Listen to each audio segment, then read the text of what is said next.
This is a live presentation of the Ticats Audio Network. Are you ready?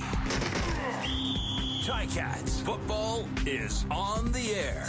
Touchdown, Tiger Cats! Caught it! It's a touchdown! Number 17, Luke Tasker, what a catch! Now the voice of the Tiger Cats. Here is RJ Broadhead with analyst Luke Tasker.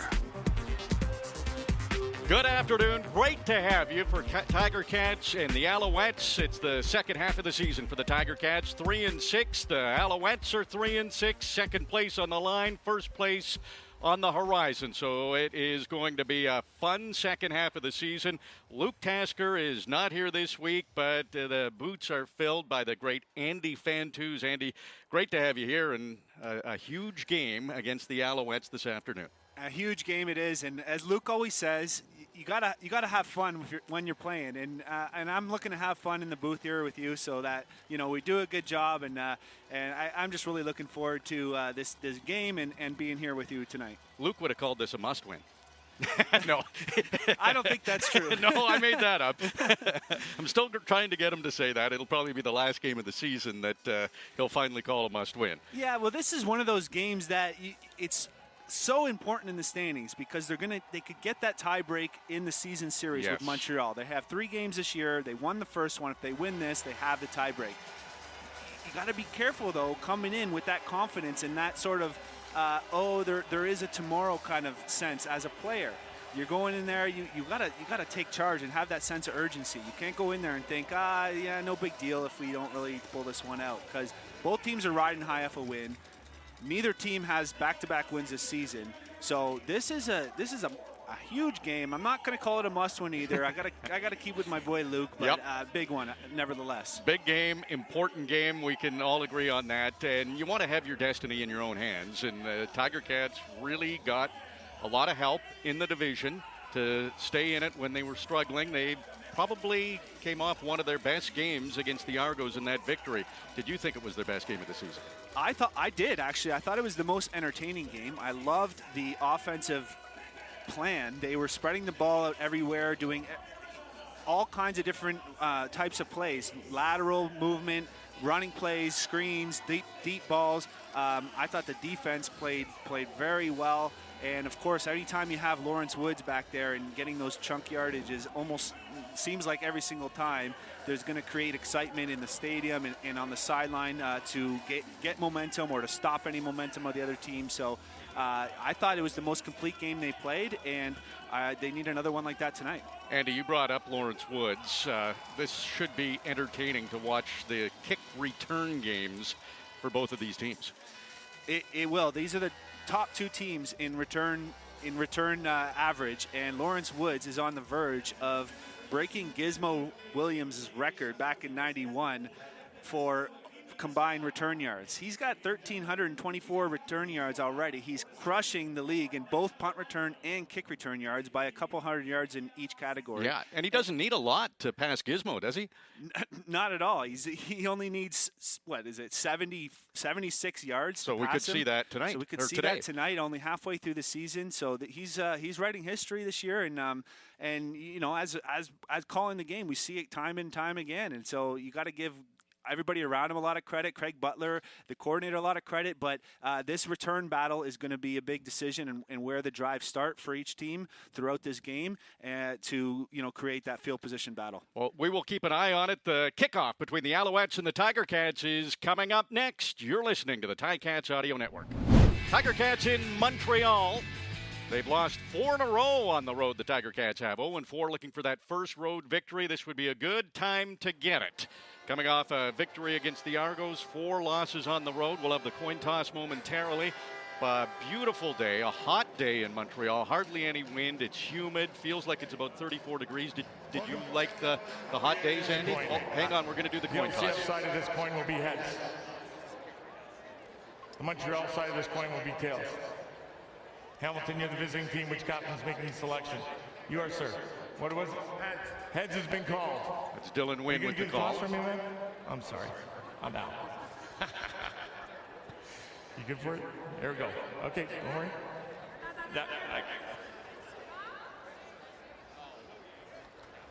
Is it tail? Montreal, you have one. You're going to take the ball now. Hamilton. How you are now, sir? Montreal to receive. Have a great one. Enjoy it. So Montreal gets the ball. Let's let you answer that first question, Andy, with the heat. Did you like playing in the heat? Not really.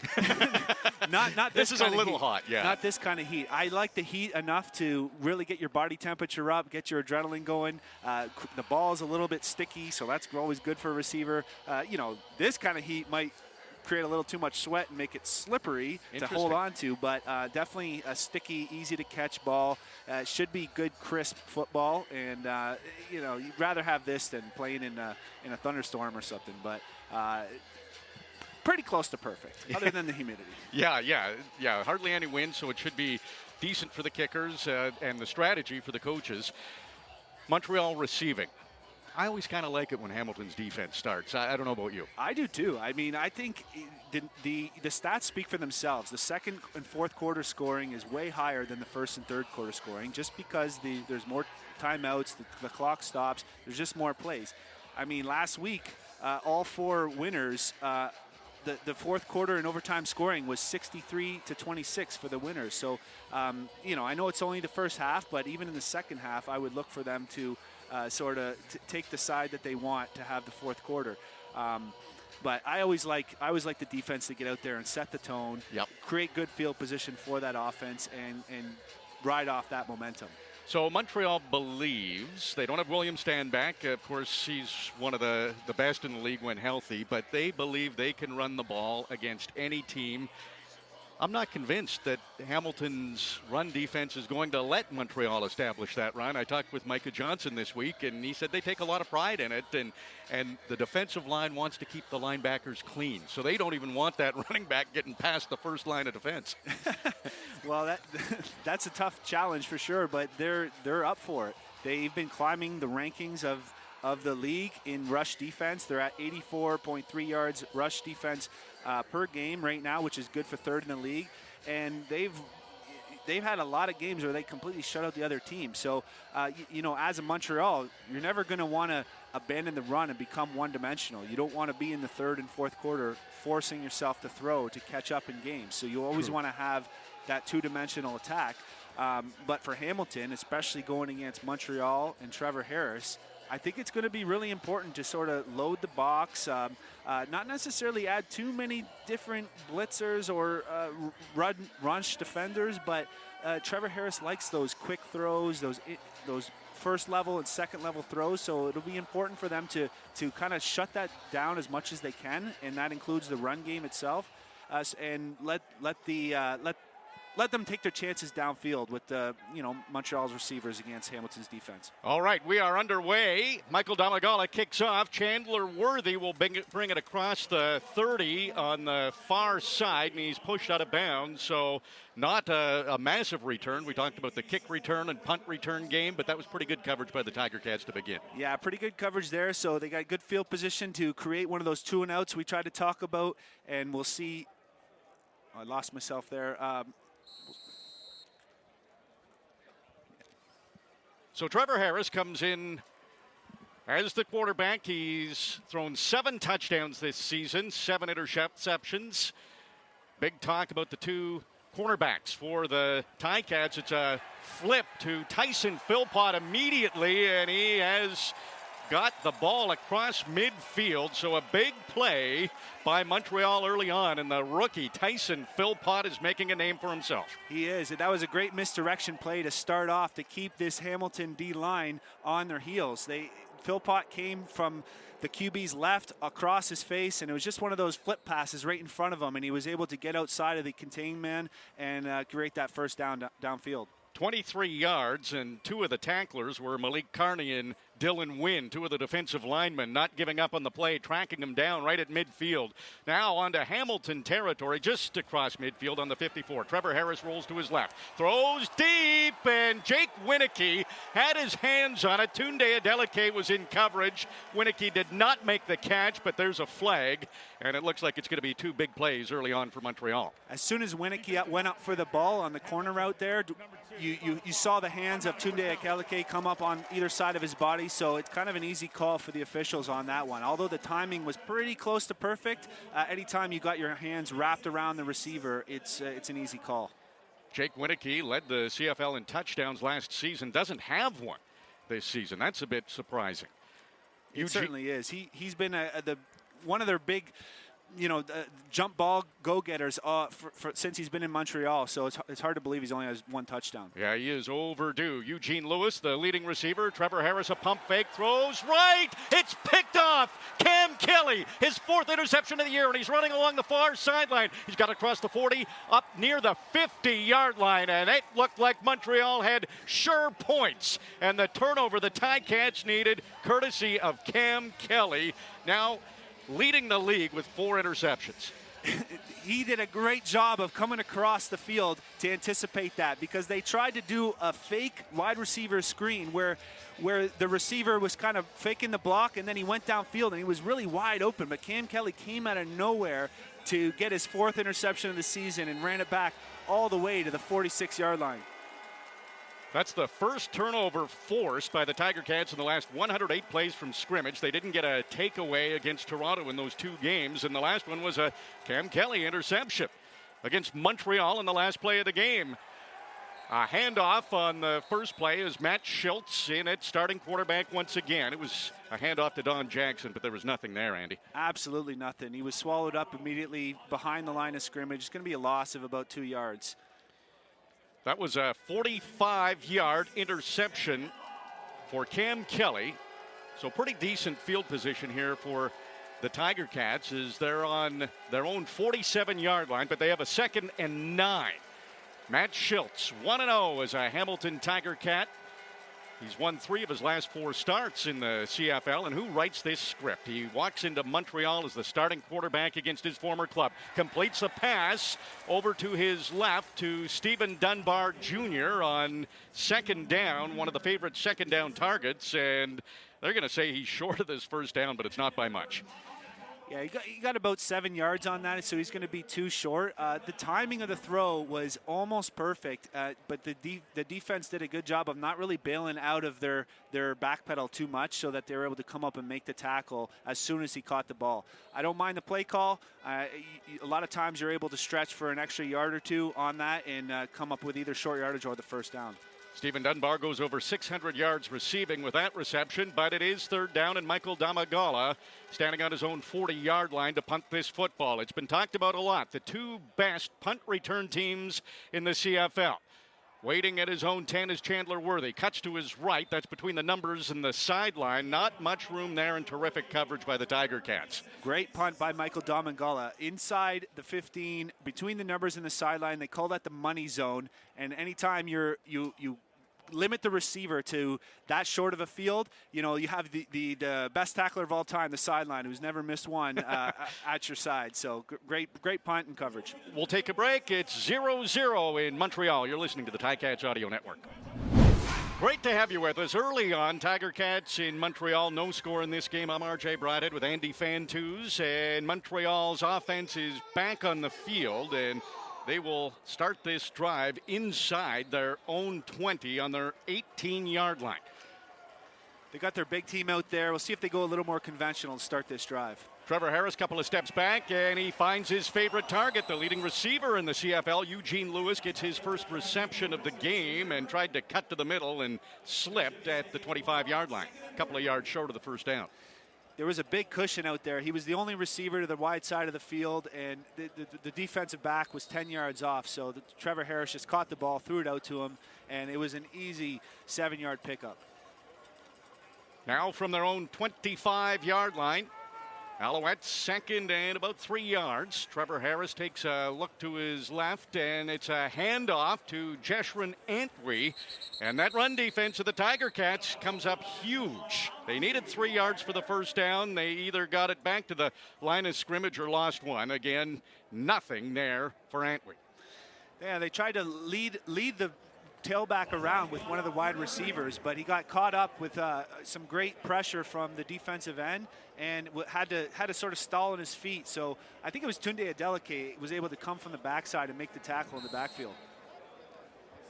So Montreal will have to punt. Joseph Zima, number 36 for the Alouettes. By the way, the Alouettes in all navy blue tops and bottoms with the red stripe on the side of the pants and the shoulders. Tiger Cats are wearing their gold bottoms with white tops and black helmets. No score early in the first quarter, and Tiger Cats are going to get this football back. The punt to Lawrence Woods. Takes it at his own 31, and he was trying to get to the outside. It was a good tackle made by Zach Lindley to prevent Woods from getting to the outside and maybe around coverage. Yeah, looked like he had a lot of space when he caught the ball, but he did a lot more lateral running than he did up and down running, and that's one of those ones that looking at, he's going to want to knife that ball upfield and just try to get 10 or 15 yards instead of running 30 yards laterally. Tiger Cats offense coming up on the field when we come back on the Ticats Audio Network. And please email. We love to find out where you're listening to the Tiger Cats football game against the Alouettes this afternoon on the Ticats Audio Network from. Had some pretty interesting spots. The power of streaming, and it's just wonderful to be able to reach Ticats fans really all over the world. Yeah, it's so cool, and I love talking to Bob Young about it and how excited he gets when he hears about our listeners from, like you said, globally. Yeah. It's pretty unreal. All right, Tiger Cats, second possession, had to punt the first time. They'll start this drive from their own 34-yard line. Matthew Schultz. It's play action, bought himself a little time. He's going deep. He's got a receiver in double coverage. Stephen Dunbar Jr. could not come up with it, and Dunbar gets to his feet, and he's doing the flag motion, but I don't see one, Andy. No flag on that. It was an interesting play call, almost a double play action with a jet sweep to one of the receivers and then a play action to the running back, allowing Dunbar to really get downfield. I like the shot, taking the shot early in the game to make these defenders respect the deep ball. That would have been a 46-yard gain, and how about Tyrese Beverett in on coverage, the former Ticat. He's a starting linebacker now for the Alouettes. 2nd and 10. Tiger Cats on their own 34. It's getting loud in Montreal, trying to stop this second down, and oh boy, it is incomplete. It was intended for Tim White, and it was almost picked off by Wes Sutton. Wes Sutton coming off a massive game last week, and he read that the whole way. As soon as Matthew Schultz planted his back foot, he was already breaking on the ball in the little dig route, the 10-yard in route by Tim White, and he just flat out dropped it. I'm not sure if it was in the sun, but right in the chest. He's going to want that one back. Yeah, no kidding. Seeing a replay, that should have been an interception. So the Tiger Cats get a break that they're able to punt this football, and they just did get that away. There was contact on Domagala. Yeah, flag came out. And Chandler Worthy again, hardly able to get a stride or two, and the Tiger Cats coverage team is downfield, stops him immediately. There's the flag. We saw the Argos really coming after Michael Domagala until they took a roughing the kicker penalty. Foul, roughing the kicker. Montreal, number 24. 15-yard penalty, automatic first down. Marc-Antoine Dequoy. Matthew Schultz is going to get another chance to put the first points on the board against his former team. He had 4 starts as an Alouette over 4 seasons and comes in to the first start against his old team. It's always fun. It's always fun going to play your old team, and I'm sure there's a lot of extra adversity in his locker room, or in his head this week. Sure, and a little something to prove. So the Tiger Cats almost turned the ball over. They tried to punt, and they're roughing the kicker, and now it's a handoff to Tim White. He runs to the left and cuts back to the inside. He's into Montreal territory, and that is first down presented by Active Green and Ross. The Tiger Cats keep it rolling. I absolutely love when you call a player's number that just came on the short end of a matchup. He just got beat by Wes Sutton to the ball. Go right back to him. Get him right back in the game so he can continue to contribute all game long. Tim White, he's a playmaker, and he loves to have the ball. Schultz rolls to his right, throws to his right, and there's another completion. It is caught by Stephen Dunbar. The Tiger Cats keep it rolling with an Active Green and Ross first down. That was a great pass. The accuracy on that. Tim White and Stephen Dunbar kind of did a switch release, and Tim White did the quick out. Stephen Dunbar faked the corner route and did what they call a bite route, where it's a corner and then almost a comeback route, and the ball was perfectly thrown and right on time. The bite route. The bite, it's called, yeah. 2 completions for Matt Schultz. Both have been to Stephen Dunbar.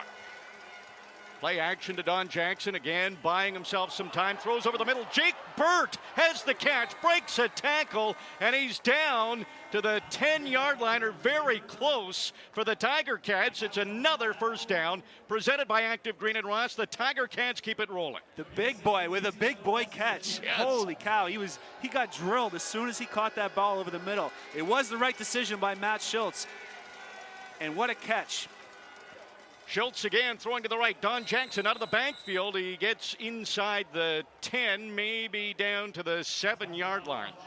Nick Usher applying some edge pressure there, forcing Matt Schultz to take the flat route when he could have kind of rolled out and taken his time, and he had some options downfield, but he was forced to get rid of the ball, and the gain was minimal. So this will be 2nd and 6 for the Tiger Cats.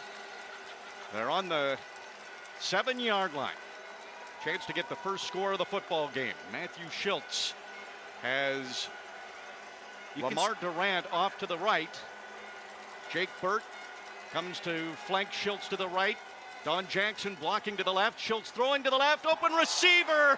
And it was David Ungerer, and he couldn't come up with it. Andy, you called it in the pregame that he was going to get a touchdown. I had the call all set, but he couldn't haul it in. Oh, he's got to pull that one down. I mean, Matthew Schultz could have put it a little lower for him. He's not the biggest receiver in the world. He was wide open. That's one of those layups. He called those layups. Don't miss your layups. He's wide open. Just get the touchdown. It's an easy one, but he threw it high. He forced him to jump and extend his arms. It kind of went through, and he kind of got hit as soon as he came down as well.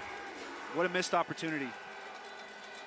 So it is now 3rd and 6, and the offense is still out there. Seth Small leads the CFL in field goal percentage, 12 for 13, but the Tiger Cats, they want more than just a field goal here, it appears. I don't mind going for it in this area of the field because even if you don't get it, your defense is on the field with Montreal offense backed up. Well, let's see what happens. Matthew Schultz in the shotgun. 3 receivers to his left. Steps back, looks right, throws to the end zone, and it was intended for Sean Thomas Erlington. It's incomplete, and there are no flags on the field. So the Alouettes get a stop, and the Tiger Cats don't get any points out of that. Some kind of miscommunication, a little disappointing there. He threw it to Sean Thomas Erlington, but he didn't even turn around. He wasn't expecting the ball. There was some contact, but when the receiver is not even looking for the ball, there's no way they can throw the flag on that. Ticats came close, but they cannot score. Alouettes will start this next drive from deep in their own zone as the Tiger Cats turn it over on downs. It's still 0-0 in Montreal. This is the Ticats Audio Network. Dylan Wynn and the Tiger Cats defense back on the field. They have been very good so far. Trevor Harris, he's completed 2 of 3 attempts for 30 yards. And they're starting from their own 7. A check down here from Trevor Harris. And it goes to Christophe Normand, and he'll get across the 10-yard line. Still some work to do for the first down. Yeah, great team defense there by the Ticats. Trevor Harris was looking to his left side downfield, but there was really nothing there. He had to come to his check down, and the defense just rallied up to make the tackle. So 3 yards for the Alouettes on first down. So that sets up a 2nd and 7 here now from their own 10. Tiger Cats defense leads the league in forced 2-and-outs. Trevor Harris, the ball is tipped. It was up in the air for a moment. Goes incomplete, but a huge tip. Looks like Ronheen Bingham. Big number 96 got his hand on it and was able to break up that pass. Yeah, so far both D-lines are creating some pressure on the quarterbacks without a lot of blitzing. So it will be interesting to see how this develops over the game. But a big chance here for Lawrence Woods and that Ticat to give the Ticat offense great field position. Shows you how much confidence Coach O has in his defense, going for it from the 7-yard line. They didn't get it, but Montreal only managed 3 positive yards and have to punt the ball back. Zima, a couple of yards in his own end zone. Pretty good kick as Woods drifts into his own 50s, right at the numbers, cuts toward the sideline. And both of these teams have done their homework. They know they're up against great returners, and neither returner has been able to do too much. It will be Woods close to midfield. We will take a break looking for our first score of the game. Tiger Cats back on offense when we come back on the Ticats Audio Network. This week on the Ticats Audio Network. It's awesome having him there. And like I've mentioned before, our relationship is so great that we're able to just to communicate with each other and kind of know, what we're saying and how we kind of see the field a little bit differently, how we see it similar, and how we read certain plays. So it's amazing having him there, and I just hope he starts, feeling better. That's Matt Schultz on having Dane Evans beside him at every practice as he chatted with Louie Butko. Weekdays, we have all your Ticats information with Louie. It's Ticats Today on the Ticats Audio Network. Matt Schultz, 4 for 8 in this game, 50 yards. No score yet in the game. Jake Burt was down on the field when we went to break, and he was able to get to the sideline under his own power. Burt fresh off his first reception of the season in this game. It was a big 25-yarder, but in the protection for Lawrence Woods, he wound up going down and favoring his right leg. He's off on the sideline now. Matt Schultz gets the snap, hand off to Don Jackson, goes straight up the middle. He'll get across the Montreal 50-yard line. Good push there by the offensive line on the left side. Don Jackson was able to just be a little bit patient and then spurt forward for a nice 6 or 7 yard gain. So a good chunk on first down, setting up second and short, which really you can open up your playbook and call any play in the entire playbook at this point. Tiger Cats have had the most 2-and-outs in the CFL this season. They don't want one here. They want points. Still 0-0 in Montreal, getting late in the first quarter now. Matthew Schultz in the shotgun right at midfield. A quick pass. It is caught by Stephen Dunbar Jr. It is a first down presented by Active Green and Ross. The Tiger Cats keep it rolling. They motioned all the receivers and the running back out to the right side, so it was really a 5-by-1 with Dunbar, the lone man, on the left side, and they went to their money man on the quick slant, and it was just a good timing throw and catch, well-designed play and execution there. Stephen Dunbar, one of the first at practice, one of the last to leave, and it pays off. He has 3 receptions in the game for 29 yards. Favorite target so far for Matt Schultz. Now on the Montreal 41, Schultz backpedals, throws from his back foot, a little screen to Don Jackson, and he'll get across the 40, close to the 35-yard line of the Alouettes. Yeah, the fellow receiver is called Stephen Dunbar, the technician. You see him catching the jugs, hundreds of balls every day. You see him working on his breaks by himself, just mental reps at like a tempo speed. He really dedicates to this game, and it shows on the field with his results. Matt Schultz 6 for 10 for 62 yards, trying to get a lead against his former club. He's got a victory as a Tiger Cats starting quarterback. Dane Evans, by the way, is the third stringer. He is dressed. Schultz gets the snap, throws to his left, and it is Keandre Smith. Breaks a tackle, gets inside the 15-yard line before he's forced out of bounds by Chris Anke, and Keandre Smith continues to make plays for the Tiger Cats. I love that play call in design. They motion 4 receivers to the right, similar to the Dunbar play, but this time it's Keandre Smith all by himself to the left, and they run the quick out instead of the slant. He has off coverage, so Matt Schultz knows where he's going with the football before he even gets the snap, and just good timing throw. And man, Keandre Smith just able to continue to break tackles after the catch and get extra yards. He just continues to impress. 16 yards after the catch, so that'll rack up his statistics in that category, but he's becoming reliable. When he's targeted, he makes that catch, and what does that do for a receiver when you gain the quarterback's trust? Well, you're going to continue to get more looks, more trust, more balls. He's just come on strong since he came into camp. I mean, a lot of Ticat fans will know his father, Pee Wee, longtime Ticat, played multiple positions, mostly cornerback. But he came into camp and he had that confidence as a Canadian player in youth sports. I think he almost came in like in the vet mentality. He was sort of talking to other players, and some of them got a little chippy, and he might have got put in his place a couple times in camp for his attitude or his confidence, but he just continues to be himself and play hard and play his game, and it shows on the field because he's getting more and more play time, and when he does get an opportunity, he's seizing it. Yeah, he's going to make it hard to take him out of the lineup. Hamilton already 4 different receivers with a catch. Andy, you said you want to see that ball spread around. That's a big key. A little pass to David Ungerer. It was a very short pass and maybe got back to the line of scrimmage. Yeah, that was one of those plays that you see you see Patrick Mahomes make a lot, where you're kind of rolling out to one side and just kind of flick it underhand to a receiver coming like alongside of you, almost like an option route. I love the play design. Unfortunately, Montreal is just in the right place at the right time on that one. So just 2 yards on that pass to David Ungerer, but you're right, it was kind of sidearm, underhand, and Ungerer hauled that one in. 2nd and 7. Tiger Cats in a good spot again. They're down on the Montreal 10, but Timeout, Hamilton. yes, the play clock had gotten to 0, but the Tiger Cats were able to call a timeout. So they will have a 2nd and 7 from the Montreal 10. This is similar to where the Tiger Cats were last time. They got down to the Montreal 7. They went for it on 3rd down, didn't get it. Do they have to get points this time, Andy?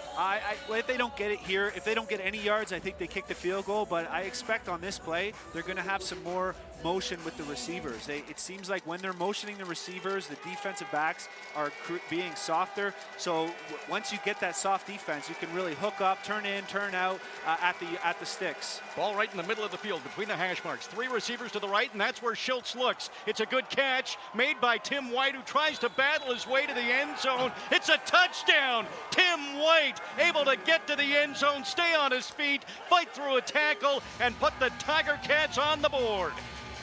A nice quick pass and catch by Tim White. He got kind of tossed around like a rag doll, but landed on top of the defender, so he wasn't down by contact, and then realized, oh, I'm not down yet, and just reached that ball out before a second defender could come in and knock it away and just get it over the goal line. But, well, nice play design. We had that motion like we talked about, and he just kind of ran what's called a bang route, where he kind of just came in on the drag and then spun back outside. Montreal might be challenging that. If it is a touchdown, the 10-yard reception and somehow staying on his feet by Tim White, that was driven by Enterprise Rent-A-Car. We're getting another look at it here, Andy. Tim White put his hand down, his foot down. I don't know if his knee ever got down. I'm not sure. This questionable decision by the Montreal coach here to waste your challenge this early in the game. I mean, it was a first down regardless, whether you're on the 1-yard line. Ruling on the field stands as a touchdown. Yeah, like how quick it was. He wasn't even close. He had his hand down, and the knee didn't even come within 6 inches of the ground or the elbow. So just a poor decision there by his people up in the booth. Tim White at the podium for the Tiger Cats after practice when they speak to the media. There's a step or two. Most players go up the steps. Tim White, with his triple jump background, he just jumps up to the top of the podium and gets a laugh of everybody before he speaks. So he's so athletic, even when he goes up to the podium to speak. This was a great athletic touchdown from Tim White. And, of course, Seth Small steps in and makes the convert. He's perfect in converts this season. Yeah, well, Tim had the big 60-yarder to really seal the game last week. And it's nice to see, because the expectations were high on him. My expectations on him were high after working with him in camp. I thought this kid is the real deal. He's going to be a star in this league. And he had a few games where he had those 50-50 balls where he just was not really capitalizing on, and he wasn't on the same page with Dane Evans. So nice to see him come on strong here and get an early touchdown. And he also had that nice run play after the almost interception to set up that drive that nearly scored before this last one. I asked him about that, Andy, about those couple of games, and he said they weren't his great games. He learned a lot. His greatest games, he learned a lot, but he is way more motivated to have big games after those ones that were very unlike Tim White. So he's motivated. We saw it today. Kickoff to Chandler Worthy. He gets up across the 30, 35, the 40, and the Tiger Cats able to bring him down there. Short kickoff there by Domingala, and good coverage, though, because they only got to the 40 or 41, and so I mean, that was a short kick, probably 50-yard kick. Yeah. You gotta have better than that to allow your coverage team to get down and hope to pin them inside the 35. We're late in the opening quarter, 40 seconds on the clock. The clock is running at Molson Stadium in Montreal. Trevor Harris and his Alouettes trailing the Tiger Cats 7-0. They really haven't had much going on. And there is a run play that, again, that defensive line was great. Jovan Santos Knox is celebrating. Looked like Julian Hauser was in there as well. It's such a boost to your team to just stuff out the run that easily. Both times they've tried a conventional run, and now they've put the Montreal Alouettes in second and long, and really a big advantage for the Ticat defense when you know there's only so many plays that they can do from this point. That was a loss of a yard for Walter Fletcher. So far, the rushing game for the Alouettes, -1 yard on 2 carries. Trevor Harris, 2nd and 11. There is a flag. It looked like the Tiger Cats may have jumped. If it does go against the Alouettes, this is an interception for Cariel Brooks. The ball was tipped in the air, and Brooks has it, and he's running down the near sideline and goes out of bounds at the Tiger Cats 35. Now, did somebody jump on Montreal's side is what we have to wait and see. Couldn't tell if it was the receiver from Montreal or Offside, Hamilton, number 97. This will be a 5-yard penalty. Repeat 2nd down. We're going to end this quarter, apply it in the next quarter. Okay, so that's it for the opening quarter. So Cariel Brooks does not have his interception, and Montreal still has the football, but the Tiger Cats have the lead after a quarter. It's 7-0 Hamilton. We'll be back with the second quarter on the Ticats Audio Network. Back in Montreal, where the Tiger Cats lead the Alouettes 7-0 after a quarter, second quarter. Just getting underway. Trevor Harris scrambling, able to get through that first wave, and he'll get up across the 50 before the Tiger Cats bring him down after a 7-yard gain. Hey, Ticats fans, it's time to ride on our strength. From now until October 13th, purchase 4 eligible Hercules passenger or light truck tires to receive a $100 Ticats rewards card and be entered to win our road trip sweepstakes. It's available at participating Active Green and Ross Ontario locations or visit HerculesTires.com/AGR rewards. It's now a fresh set of downs for the Alouettes after the unpredictable run from Trevor Harris. Montreal up to their own 53. Harris took a step back after getting the snap, stayed right in the pocket, looked both ways, and finally found his receiver, Reggie White Jr., but there's a flag.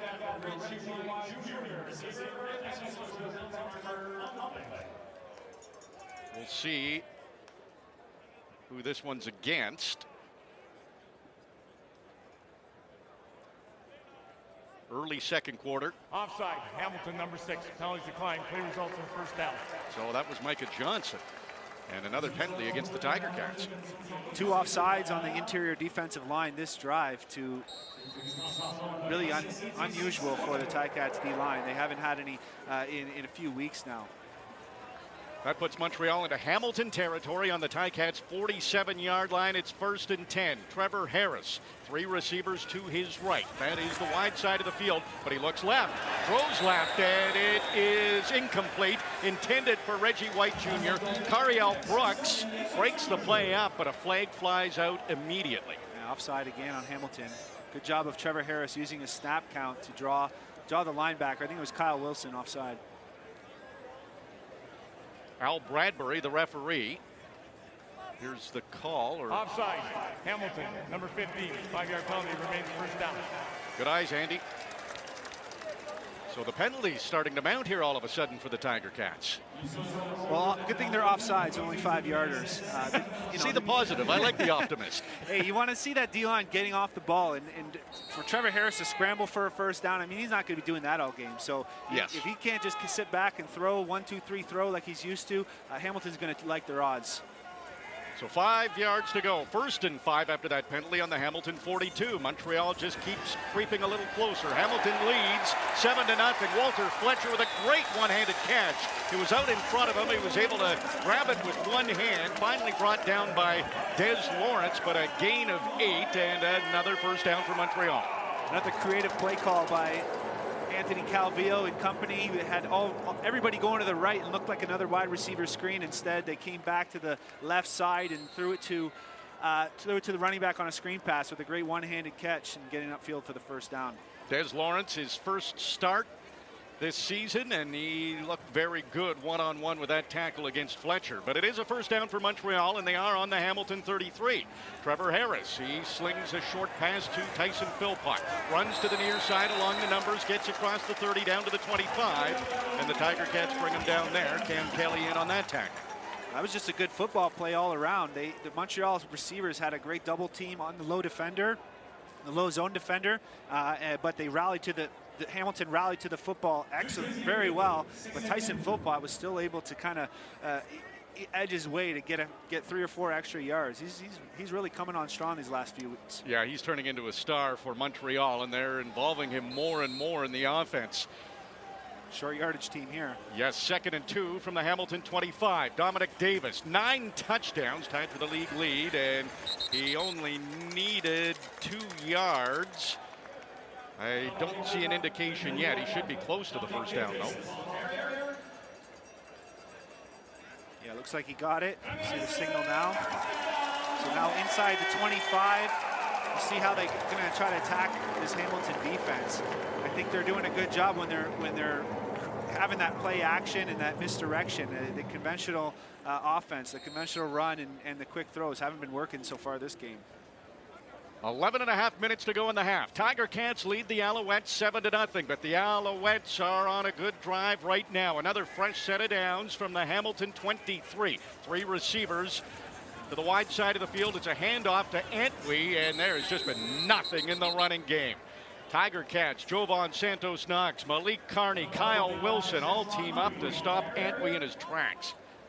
Yeah, nothing there. They continue to stuff out that run. They're trying to run behind the former Ticat, Landon Rice, playing in his 100th game tonight.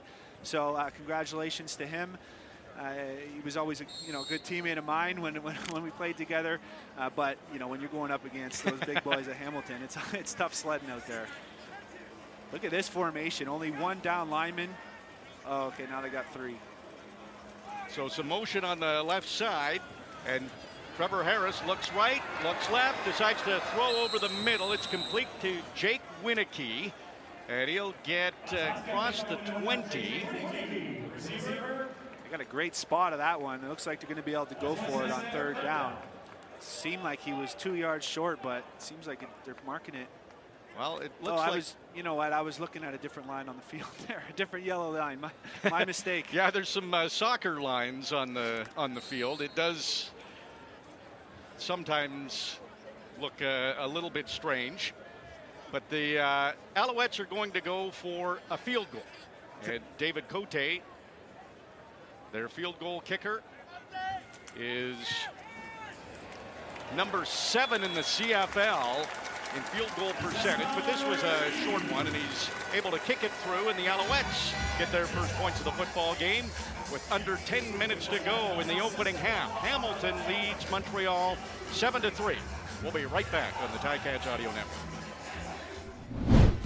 Tiger Cats lead the Alouettes 7-3. RJ Broadhead with Andy Fantuz. A hot day in Montreal. Feels like the mid-30s with the humidity. Not much wind.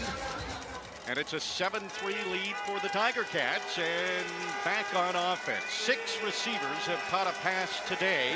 Last week, only 5 caught a pass. So Matt Schultz really spreading the ball around. He's 9 for 13, 99 yards. So another completion will put him over 100 yards passing in this game. He has thrown to a touchdown. Tim White has the touchdown for the Tiger Cats. 4 receivers to the wide side of the field. That's to the right of Matt Schultz. He'll throw over the middle. It is caught right at midfield by David Ungerer, who gets up with a little swagger in his stride.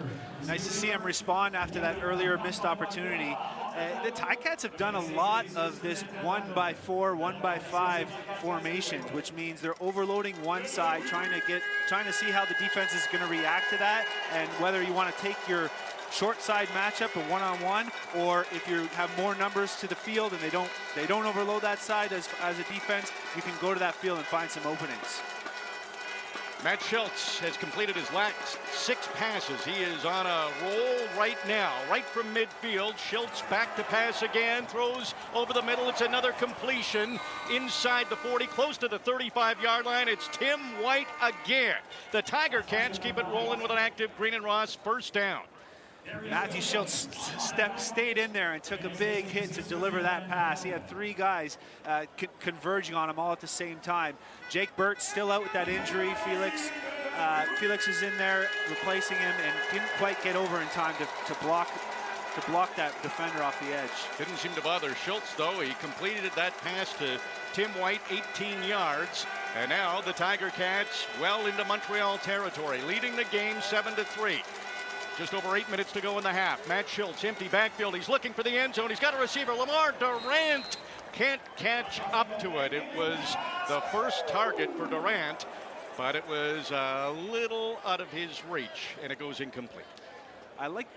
Flag here, but I like that formation. They had double tight ends and 3 receivers all to the left side of Matthew Schultz, and all 3 of them motion to the right side. So you can really see how the defense is reacting as the play is developing, as you're the play was over. Objectional conduct, misconduct. Hamilton, number 69. Objectional conduct, misconduct. Montreal, number 23. Those penalties balanced at second down. So that's Colin Kelly for the Tiger Cats. Don't want to make those offensive linemen mad. You said how they're fun to get along with, but if they get angry, you got to watch out. You never know what that is. That could just be some chirping, some verbal assault going back and forth. Who knows? Avery Ellis was the Alouette, and those are both misconduct penalties, so those 2 have to avoid another one. Otherwise, that's it for them in the game. We're still in the first half. Just under 8 minutes to go. And there's a bit of a delay here. Referee Al Bradbury. He got the Tiger Cats to step away from the ball. Looks like we're all good to go now. Nope. All right, lots of confusion here. Tiger Cats coming with their traditional 1-by-5 formation, 1 running back, 5 receivers. Their starting lineup. Well, the play clock is running, but one of the officials is right behind center, so Tiger Cats have to get the ball snapped. They do. Schultz looking for Dunbar, and it is a little bit short of him and incomplete. So now Tiger Cats on the Montreal 36. We're going to see Seth Small. Yeah, Montreal showed cover 0, showed a complete blitz with all 7 players. Ended up dropping one out, but for the offensive line perspective, it's still treated as cover 0. Matthew Schultz was going in the right place with the ball to the out route to the field for Stephen Dunbar, but just had to throw it a little too early and wasn't able to make the connection. Seth Small has made 9 in a row, leads the CFL with a 92.3% field goal rating, and jinxed him. He kicked it and it went left. He missed it, and it'll go out the back of the end zone. So a rare miss, just the second for Seth Small from 43 yards. Tiger Cats will get 1 more point and lead 8-3 in the second quarter. More coming up on the Ticats Audio Network.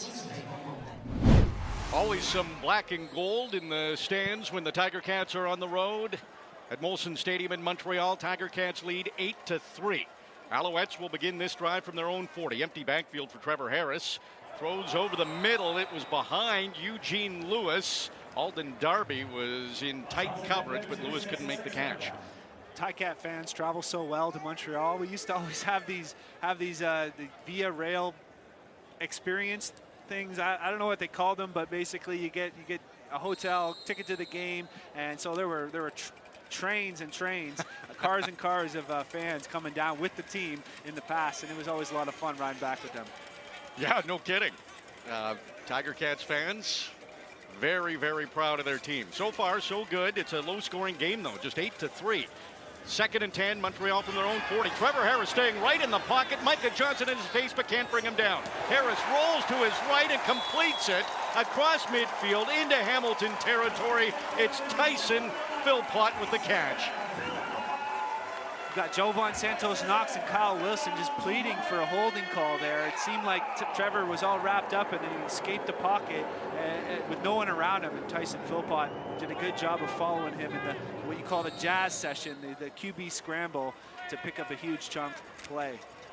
Micah Johnson had a sack almost similar to that last time these two teams played, where he reached across the offensive lineman and just hung on to Harris till he finally went down. This time it's a big play, 19 yards, keeps the drive alive for Montreal. Harris has to roll right again as Tiger Cats put the pressure on. It's a low pass. Kyle Wilson dove for it, but Hergy Mayala looks like he came up with it. A couple of the Ticat defenders had a good look on that and want to see a replay. He was scooped it up right off the ground to see if his hands got under it or not. They called it a completion. Harris again scrambling.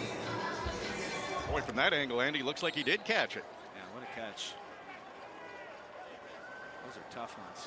Get hit right on the ground like that, trying to get your hands under it.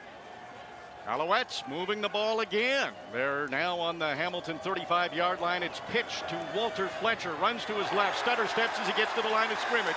Then it was up to Kyle Wilson to make the tackle, and he did. Had Fletcher got past him, Fletcher would have been close to scoring.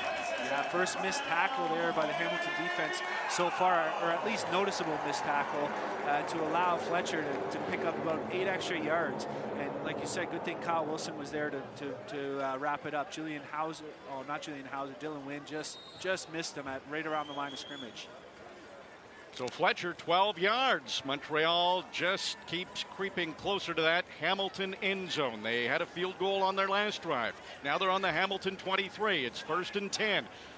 4 receivers to the left of Harris. He wanted to throw that direction. Now he's running around. Dylan Wynn had a hand on him, but Harris escapes that. Runs to his left. And oh man, there's a huge hit. Cam Kelly hits Tyson Philpott just as he was making the catch, or attempting to make the catch. Philpott's helmet went flying, and the ball goes incomplete, and Philpott is hurt. We never like seeing that. Cameron Kelly was down for a sec also, but Philpott's helmet, he got crunched by 2 players, so probably a bit of a whiplash there. Hopefully his head's okay. Got a lot of players down on a knee here. We will take a break as they tend to Tyson Philpott. Tiger Cats lead 8-3. There's 4:51 left in the half. We'll be right back on the Ticats Audio Network. 8-3, Tiger Cats lead the Alouettes. RJ Broadhead with Andy Fantuz. Tyson Philpott was able to get up under his own power. He's gone to the Montreal locker room. There's under 5 minutes to go in the half, so hopefully we are able to see Tyson again in this game. He's had a couple of big plays, but he was hit hard there by the Tiger Cats. The good news is he got off under his own power. Montreal on the Hamilton 23-yard line. It's 2nd and 10. Trevor Harris, empty backfield, and he stays in the pocket, throws to his left. Eugene Lewis wide open, and he strolls into the end zone. Des Lawrence got a hand on him just as he got to the goal line, but somehow the league's leading receiver got open, and Lewis gets the touchdown, and the Alouettes have their first lead of the game. Oh, that was a thing of beauty as a receiver. He took an outside release on a deep in bang route, which is about 20 yards downfield, running towards the middle of the field, and after about 3 steps stopping and going back out to the outside. The defender had already turned his head to the quarterback, so he was still running towards the middle of the field, and Eugene was going the opposite way, completely wide open. Well-designed play, and you need great protection for a play like that to work because it takes so long to develop. So Montreal leads 9-8. They're going to go for 2 here. Opponents are 3 for 4 on 2-point conversions against the Tiger Cats this season. Trevor Harris has Jake Winicky right near him. He'll provide a little blocking coverage, and open in the end zone. It's Eugene Lewis again. He gets the touchdown. He gets the 2-point convert, and Montreal lead by 3. It's 11-8. First time Montreal's led in the game, and there's 4 minutes and 12 seconds to go in the half. Desmond Lawrence on the coverage again there. I wonder if he's a little shaken up from that collision, because 2 plays in a row he seemed a little lost on the field there. he's okay. Eugene Lewis can have that effect. Over 150 yards receiving against the Tiger Cats in the last game. That was over half of the passing yardage by Trevor Harris in that game. And now Lewis, after a quiet start to the game, is putting up some numbers again. 3 receptions, 33 yards, and a touchdown. That was an impressive drive by Montreal after the Hamilton defense really had been limiting Montreal in all phases. I mean, they had the one little flip pass in the first play of the game for 33 yards, but since then, until that drive, they really had nothing going at all. So great response by Montreal to take the lead here midway through the second quarter. The second quarter, normally Hamilton's highest scoring quarter.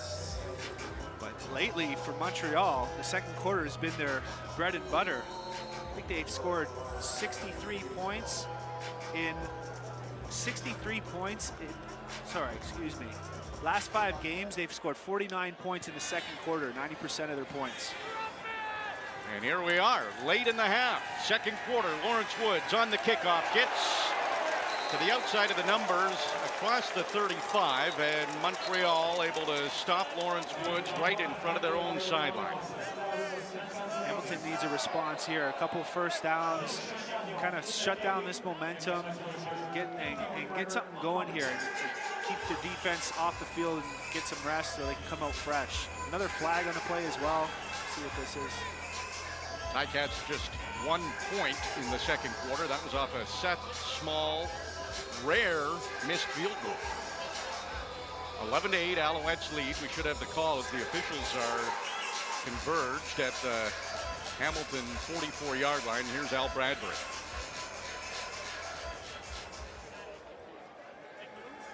We have, after the play, offsetting misconduct penalties. Both one for Hamilton, number 98, and for Montreal, number 93. So that's Dylan Wynn. Sorry, check that. It'll be 93 Hamilton, 98 Montreal. Yeah, that makes more sense because Montreal doesn't have a 93, so it's Brock Gowanlock, number 98, and Malik Carney's 93 for the Tiger Cats, as Ticats fans know. With that touchdown reception, Eugene Lewis moves into second in the league in receiving yards, and he had 15 targets against Hamilton last time they played with 150-something yards. So starting off with a big game once again tonight. Lewis had 8 receiving yards against Winnipeg. You get the feeling the Bombers said, let somebody else beat us. It won't be Eugene Lewis, and they did get the win.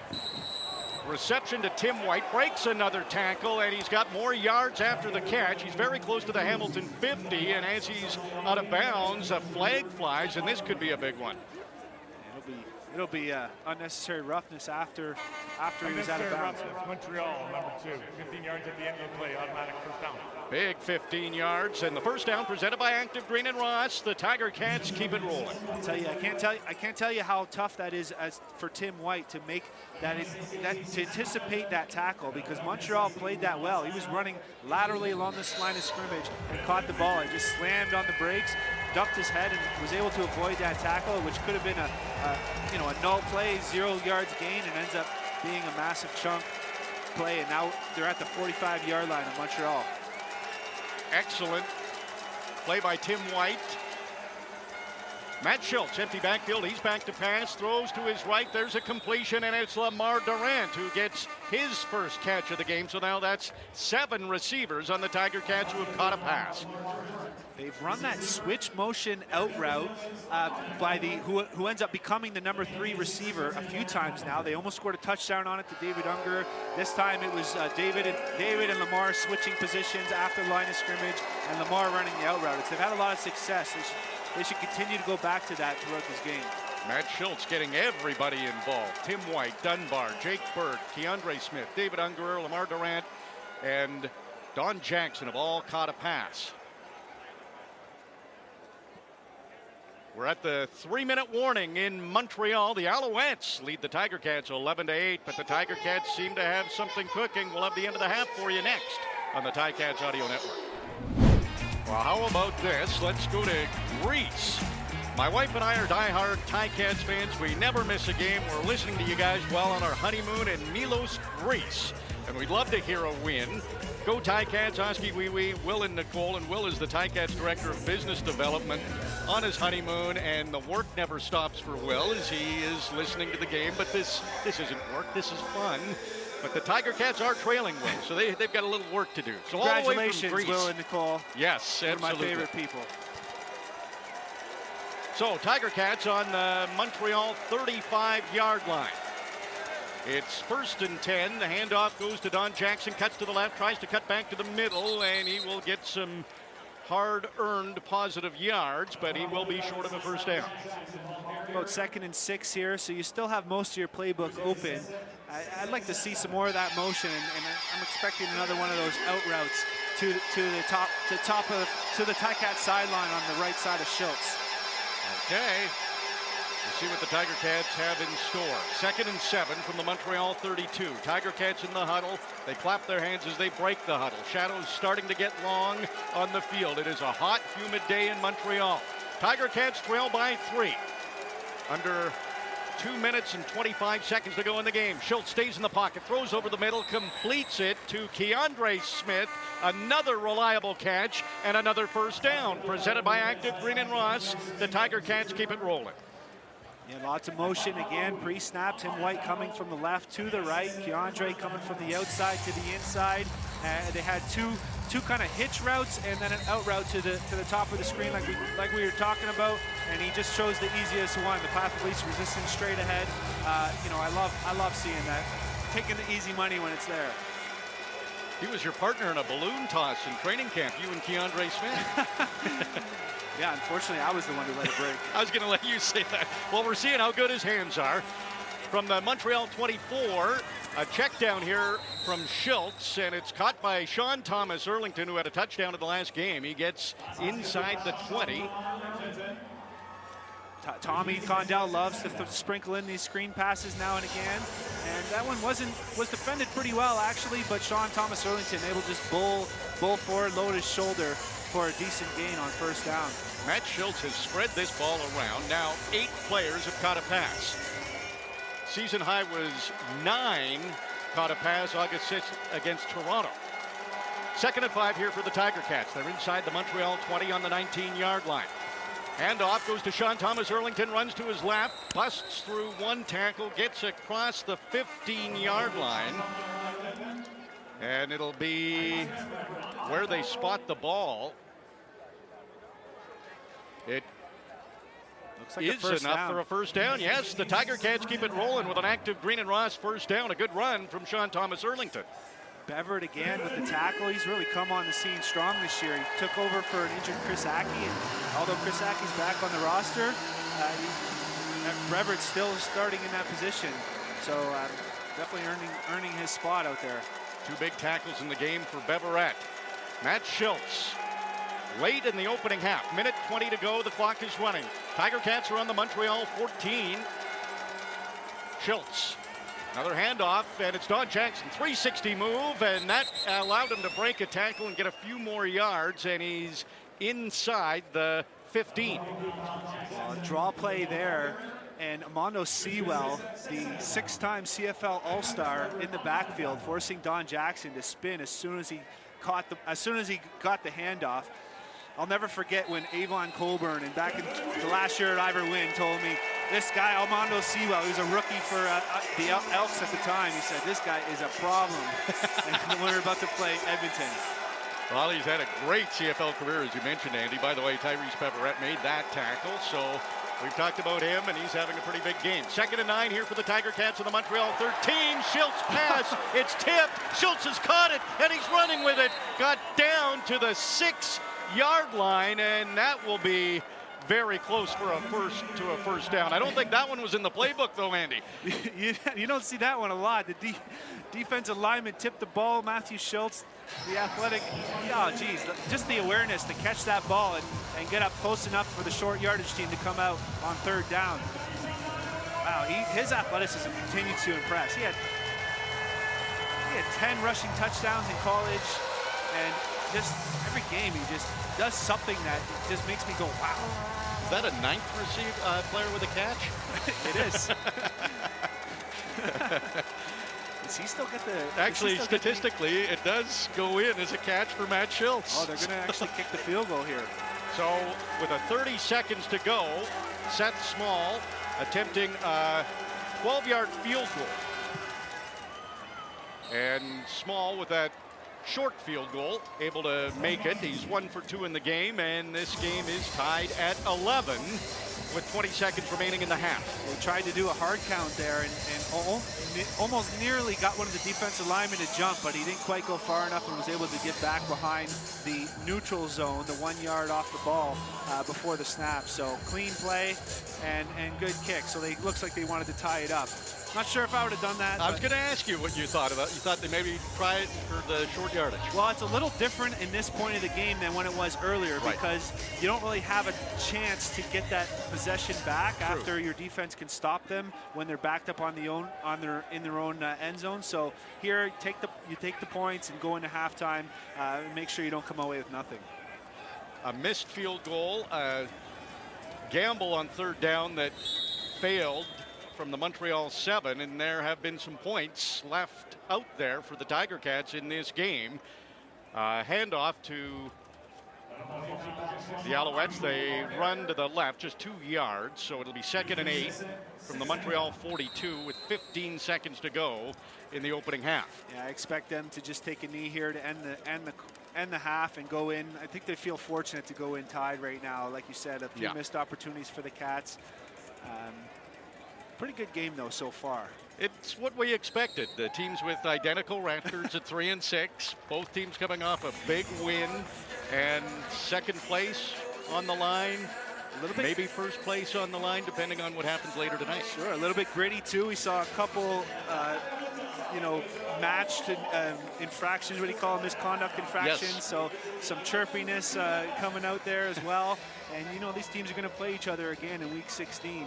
So this is big second half coming up. We'll see how the Ticats will respond. Last week, they ended up getting 17 points in the fourth quarter versus 3 for Toronto, and that was their best fourth quarter so far this season. So it's going to be important for them to come out strong in the third, but then also finish in that fourth. Well, maybe in the second half, there'll be a second half team.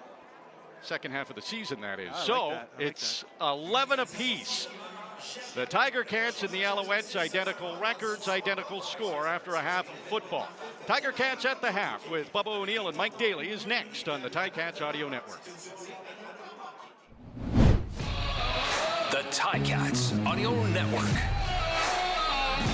Montreal kicking off in the second half, and Lawrence Woods takes it in his own 20, cuts to his left, gets up to the 25, and the returners haven't had the big games we expected them to. The coverage teams have done their homework. We are just early in the second half. RJ Broadhead with Andy Fantuz, and it's 11-all. So there's a second half here to decide a football game and decide second spot, maybe first spot in the East.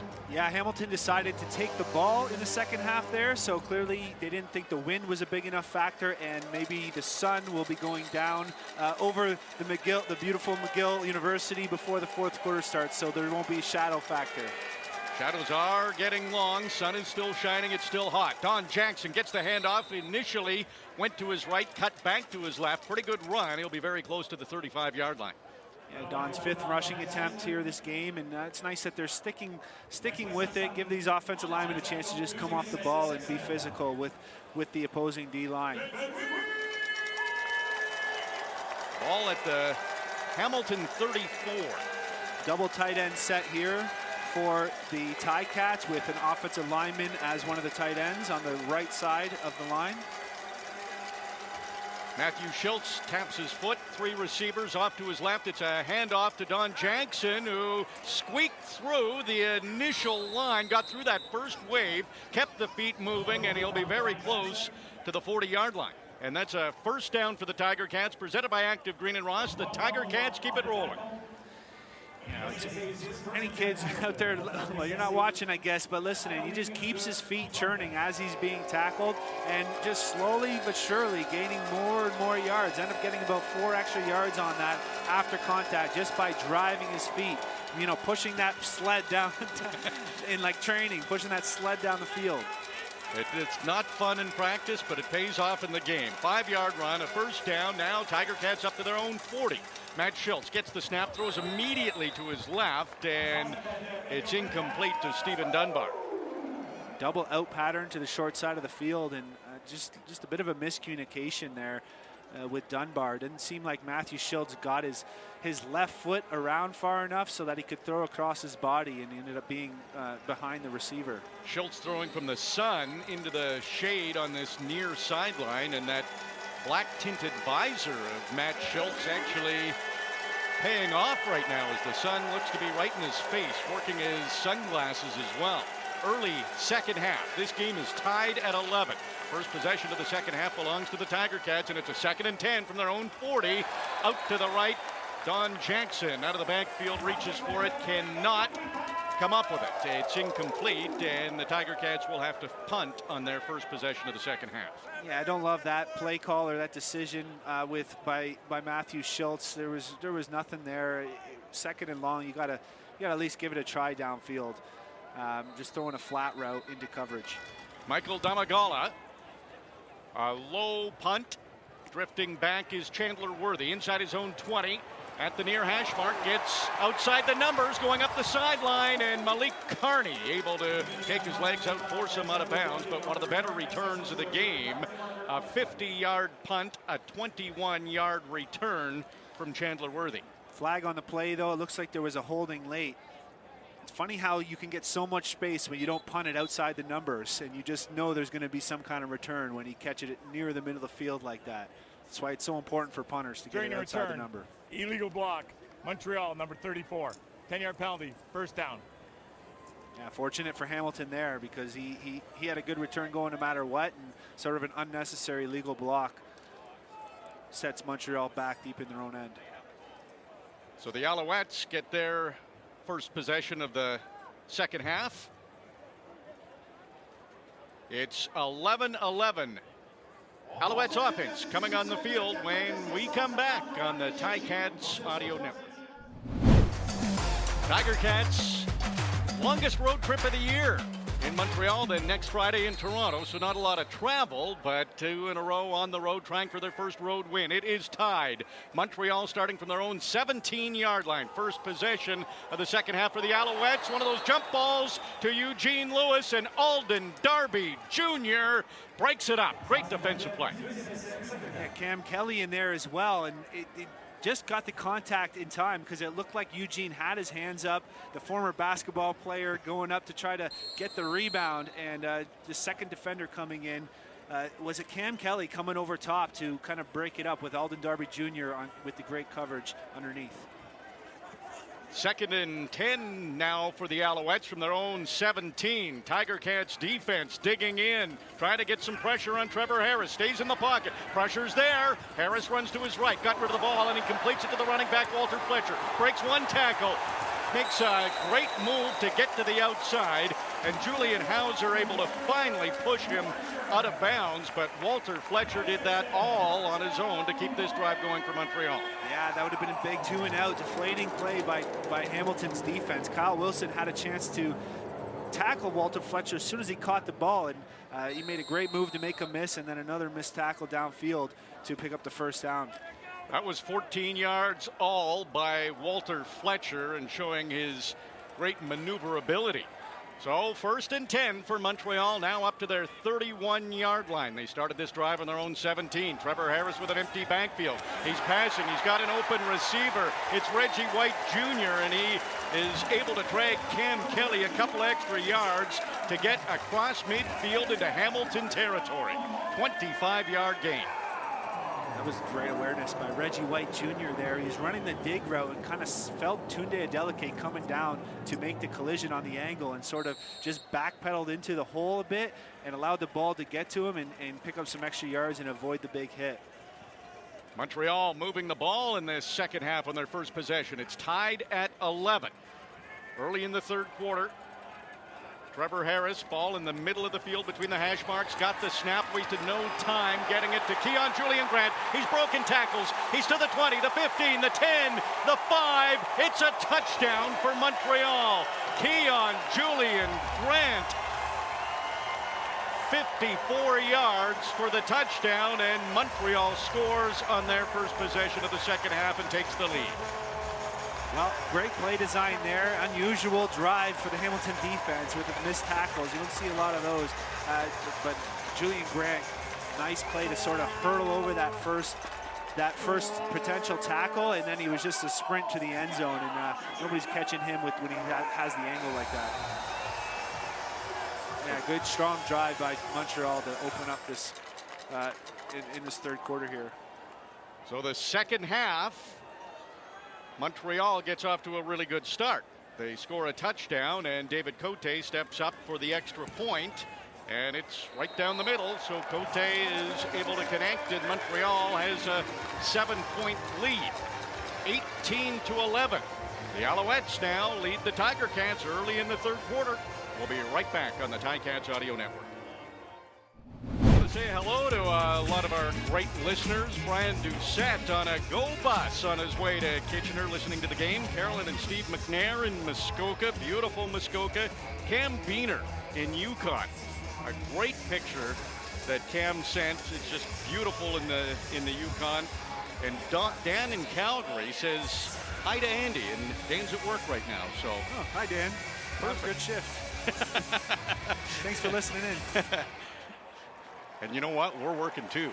Yeah, we are. Sure feels like work, doesn't it? Yeah, no. Can't beat this. Well, important drive here for the Ticats coming up. Got a couple shorthanded, a couple injuries out for the game. Yeah, the offensive line, Alex Fontana, their center, is out for the game, and Jake Bird, who had his first reception of the year, is also not going to return. So Felix Gauthier will take his place, and I'm sure Coulter Woodmans, who will probably move into the center position, and Jesse Gibbon at the right guard, or vice versa. We'll see how it plays out here. It was a nice topic of conversation for a few games that the offensive line had stayed consistent and was really not talked about, which is good for the offensive line. If you're not talking about it, it means it's doing well, but an injury to Fontana, we'll see what happens with that.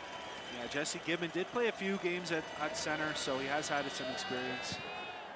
Last three completions for Montreal totaled 93 yards. 76 of those yards were after the catch. Here's Lawrence Woods trying to make something happen. Running outside the numbers. He's forced out of bounds. He'll be just shy of the Hamilton 35-yard line, and he's athletic. He hurdled over the advertising boards just before the track that circles Molson Stadium.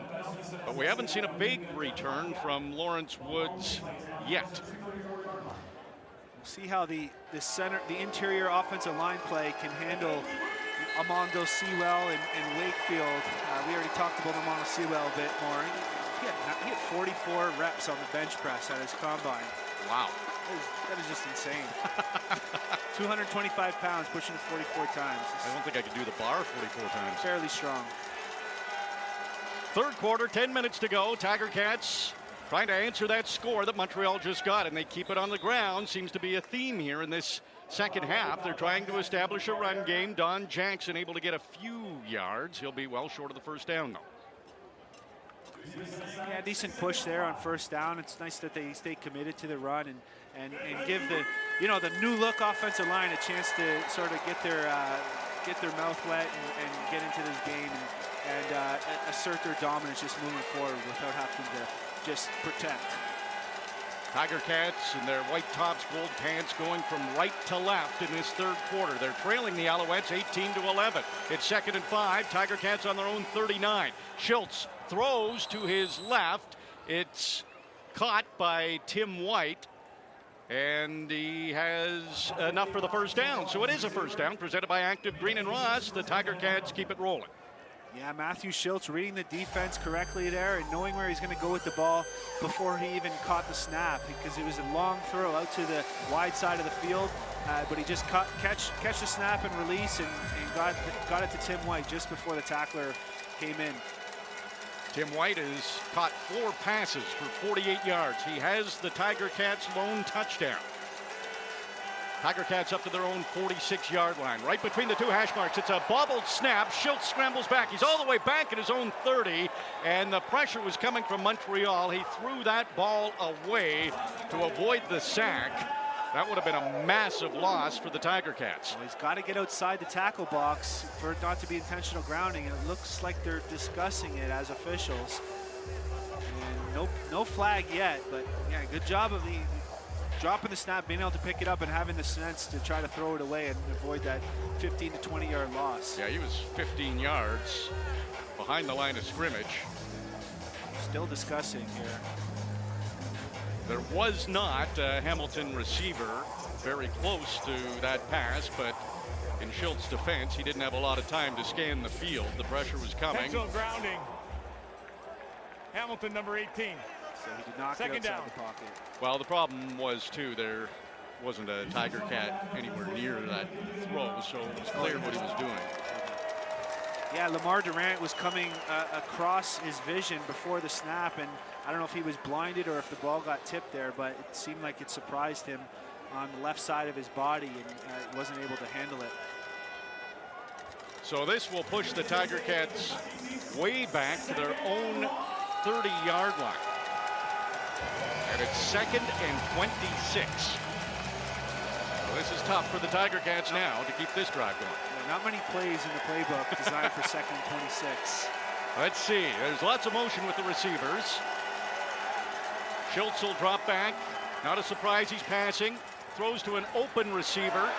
It's caught by Stephen Dunbar. Gets across the 35, almost to the 40, but it is not enough for a first down, and the Tiger Cats will have to punt again here in the second half. Still important there to get some positive yards and for the battle of field position. You certainly don't want to give Montreal the ball on your side of half going in right after a touchdown drive to follow that up. Not much wind in Montreal. Michael Domagala standing on his own 25-yard line. Shadows engulfing almost half of the field now.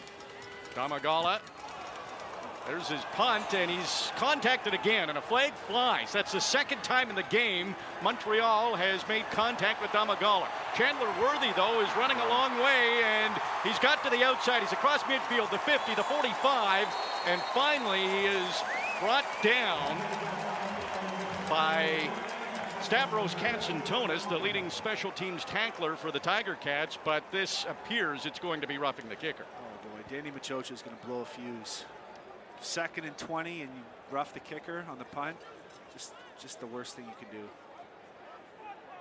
Chandler Worthy, best return of the game. Here's Al Bradbury with the call.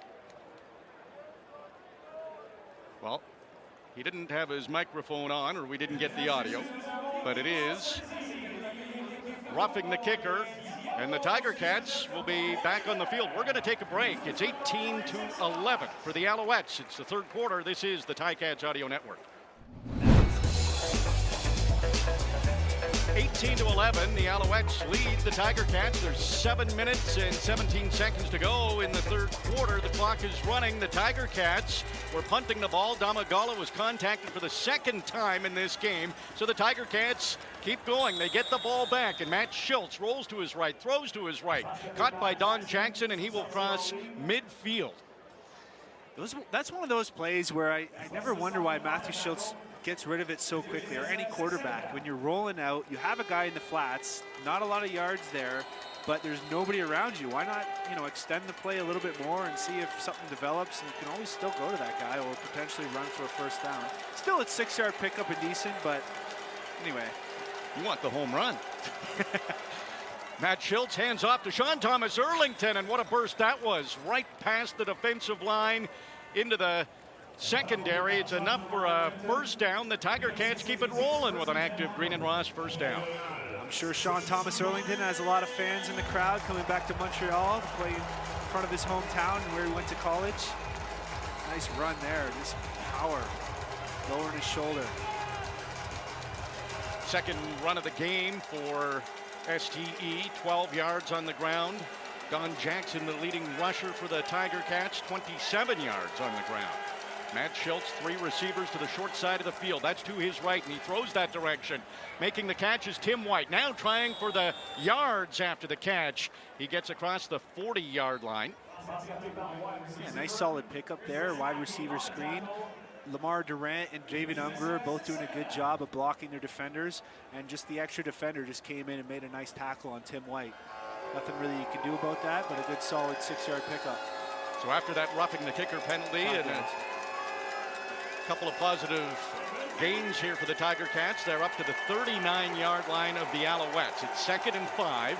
Now just breaking the huddle. Matt Schultz makes the call. DeAndre Smith wide to the wide side of the field.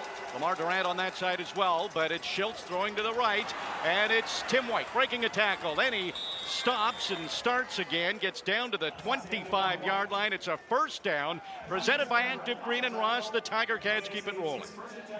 Tiger Cats having a lot of success with that out route to Matthew Schultz right side all game long. And they just go with the easy matchup. Tim White against the boundary corner there, and he was able to catch the ball with enough time to make a nice move and avoid the tackle to get upfield for the first down. Tim White having a big game. That's his 6th reception. He's caught 6 of 7 targets, 67 yards and a touchdown, and Tim White heads wide to the boundary side. Matt Schultz takes a glance over there as he taps his right foot and waits for the snap. Empty backfield for Schultz. Looking deep. Schultz looking to the end zone. Stephen Dunbar can't get to it, but he was tied up in close coverage with Mike Jones, and there is a flag on the play. And Jones is shaking his head, and the Tiger Cats are... Defensive pass interference, Montreal, number 8. Foul occurred in the goal, ball placed at the 1-yard line, automatic first down. So pass interference on Jones, and the Tiger Cats are in business here. Seemed like they were just connected to each other the whole way down the field there after the first 10 yards. Kind of a tough one. Kind of a tough one there for the defender. He was just in the way of where Stephen Dunbar was trying to run, but he's just got just as much right to be there as Stephen Dunbar does, and Danny Machocha is going to challenge this call. Yeah, they needed to snap that ball quicker before Machocha could challenge, but you kind of figured he was going to challenge this. Montreal's taken 7 penalties for 104 yards if this one stands. And Dunbar and Jones, the 2 number 8s, are... Montreal is challenging the previous play for the defensive pass interference. It will be reviewed. Are having a conversation. So what do you think here, Andy? Yeah, well, I think you're right. They should have just brought up that short yardage team immediately. And it not only was a questionable call on the interference itself, but the ball wasn't even that close to the receiver anyway, so could have been deemed uncatchable. So just bring your team out there and hurry up and snap it as quick as you can and try to get that touchdown, because you're first goal on the one, and even if you don't get it, I mean, you still got 2 more tries. Yeah. So Montreal scored a touchdown on their first possession of the second half and lead this game 18-11. This is a big play. If it does stand as pass interference, it's first and goal from the 1 for the Tiger Cats.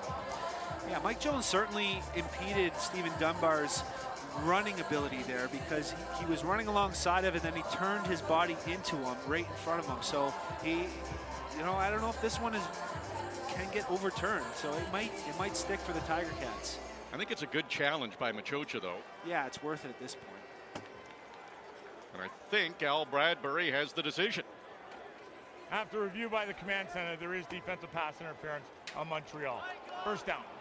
So that is good news for the Tiger Cats. First and goal from the 1-yard line. And Montreal with challenges. Probably brutal is the right word. They're now 1 for 7 on the year in challenges. That one was a better attempt than that first one. Jamie Newman in with the short yardage team, trying to punch it in. Jamie Newman, 2 touchdowns so far. He's going to keep it himself. He goes low, and it is a touchdown. Jamie Newman able to bring it in from a yard out, and the Tiger Cats are very close to tying this game. They're within a point, and that convert coming up from Seth Small. A lot of boo birds in the stands after that missed challenge, but Jamie Newman kind of bobbled the snap there, but when in doubt, always just follow your all-star Brennan Revenberg into the end zone, and you could see the push. Revenberg was a yard or 2 further than any of the other linemen into the end zone, and he just followed the big boy in there. It's a great strategy. 3rd touchdown of the season for Jamie Newman. That 1-yard run for the touchdown was driven by Enterprise Rent-A-Car. Just over 4 minutes to go in the 3rd quarter. Tiger Cats really needed to answer that Montreal touchdown, and they did here in the second half. Seth Small steps up, and he kicks the convert. He's perfect in converts. This game is tied at 18, but a flag did fly. Another one late. So we'll see what these penalties are. It's a tie game once again. What a game it's been. Both teams at 3-6, battling for second place.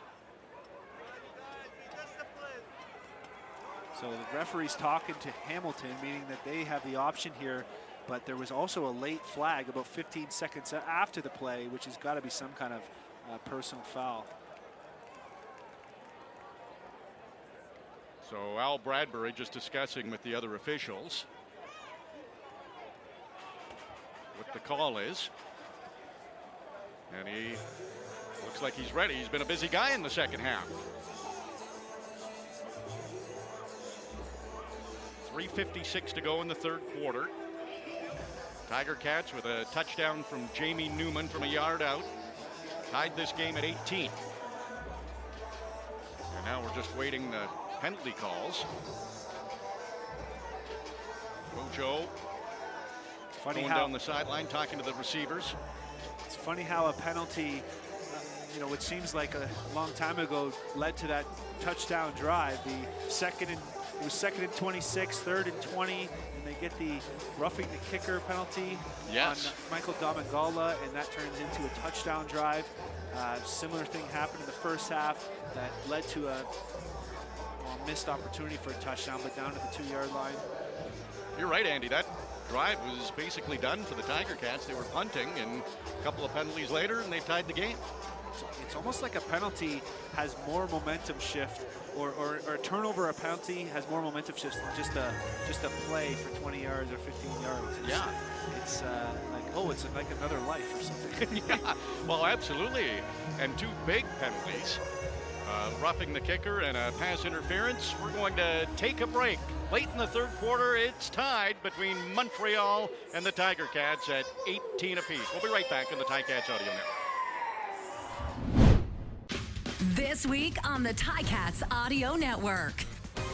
Yeah, you could sit here and say, the penalties and whatnot, but to me, we control some of those by our response to things. So the messaging was to the point, it was quick, and if they decided that they wanted to make this happen, then we needed to play football and not worry about all the other stuff. That's Coach O on the penalties last week against the Argos and how they handled them, as heard this week on the Coach O Show with Luke Tasker on the Ticats Audio Network. If you have a question for Coach O, email gameday@ticats.ca. They'll take a listener question. Luke and O will every week, and Coach O's answers on those listener questions have been excellent. Speaking of penalties, Montreal 7 for 104 yards, Hamilton 7 for 85 yards. This game is tied at 18 late in the third quarter. Shadows all over the field now, not fully all over the field. Chandler Worthy gets to the middle between the hash marks and stops, tried to cut back, but Beauchamp Joseph was able to slow him down, and then the Tiger Cats tracked him down shy of the 30. And Andy, very late here, we have another flag. Yeah, it's getting sloppy out here. Looks like the result of that confusion on the extra point was the Ticats declined the penalty during the play, and then they moved up 15 yards for that kick. So they're going to have good field position here. It looks like Montreal is going to be backed up even further, getting out to the 24 originally, or 25 originally, but probably going to be half a distance to the goal. So Al Bradbury getting a workout with this microphone in this third quarter. After the play, misconduct penalty. Montreal number 34, half distance to the goal. First down. That's the third Montreal player with a misconduct penalty. Nobody has two yet. Alexander Gagne took that one. Oh, after the play, Miles Manalo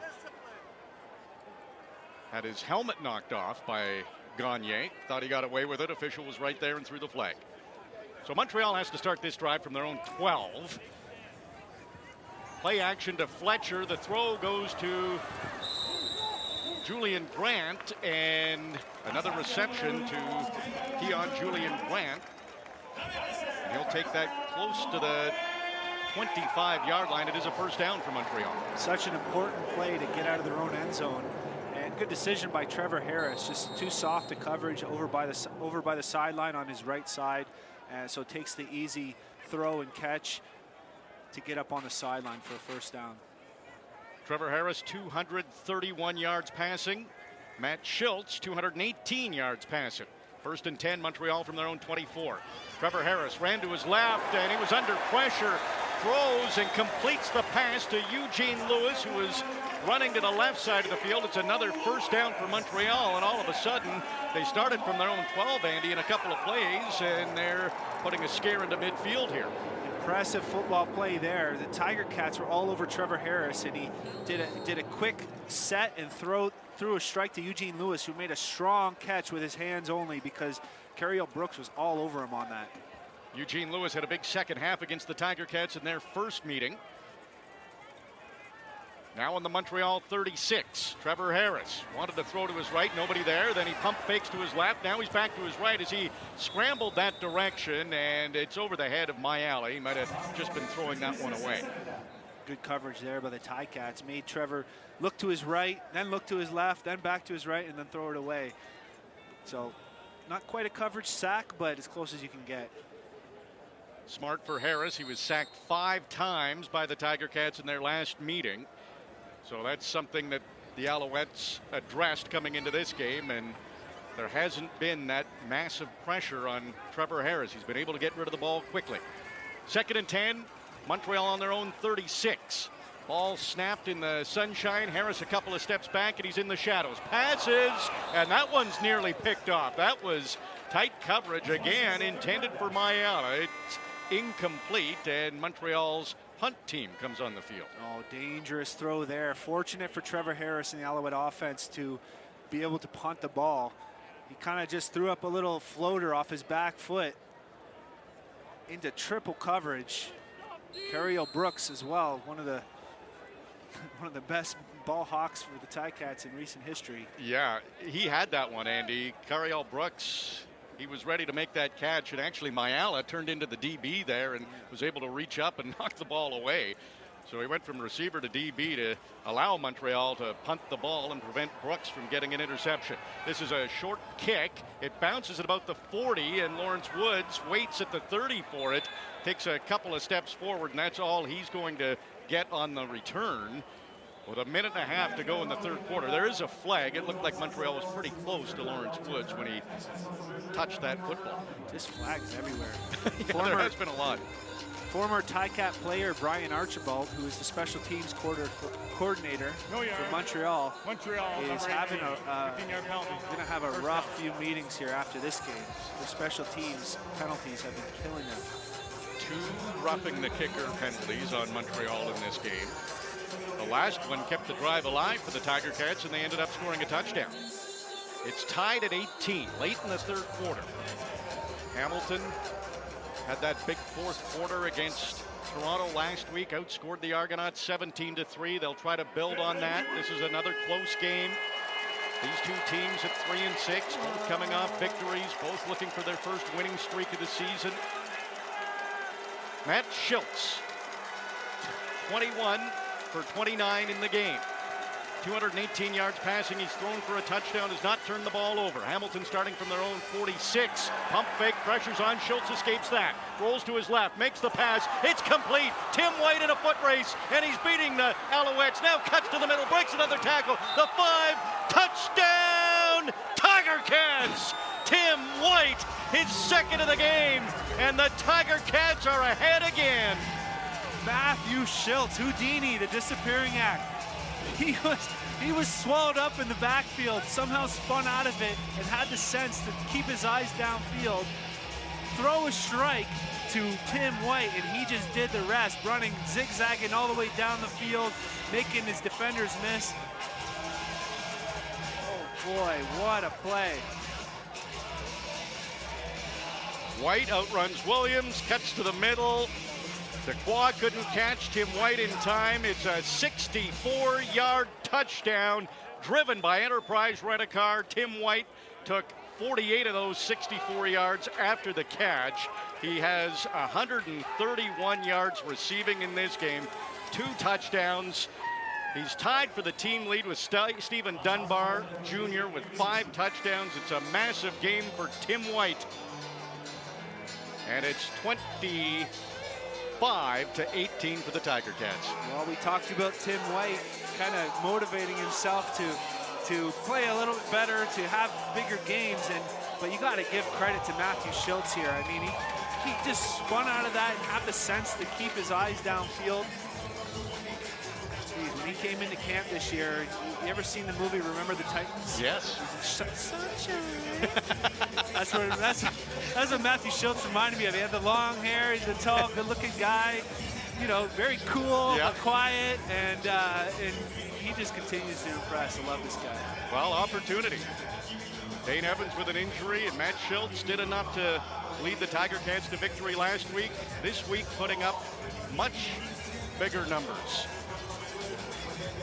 Matthew Schultz, former Alouette, coming in, and what a game so far. 21 for 29, 218 yards.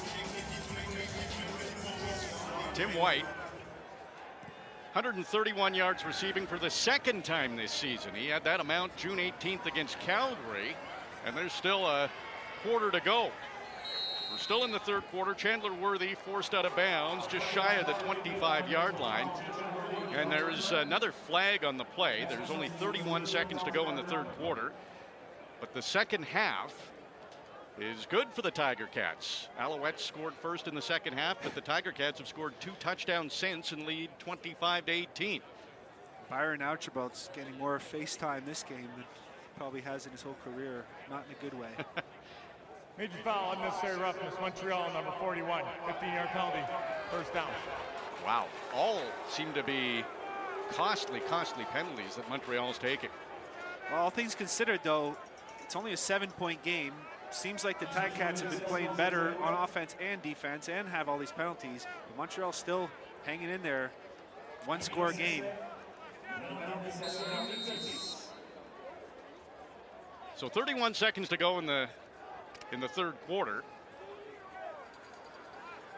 And it's Tiger Cats outscoring the Alouettes 14-7 in the third quarter. Net yards, Montreal 265. Penalty yards, they've had 156, so they've got 109 yards. So that's not good after you take away those penalties.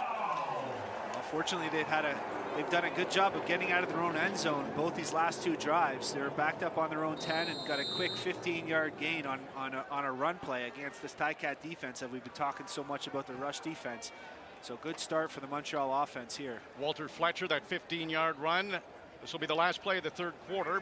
Alouettes on their own 25-yard line. Trevor Harris, back to pass. Looks to his right, pressure's coming, and the ball's loose. The ball is loose. Tunde Adeleke reaches for it, but it looks like Gagnon, the offensive lineman, has it. But that'll push Montreal way further back. Tiger Cats got pressure on Harris, and he fumbled it, but Montreal will get it back. And that's it for the first 3 quarters. Tiger Cats are ahead in Montreal, looking for their first road win. It's 25-18. The fourth quarter is next on the Ticats Audio Network.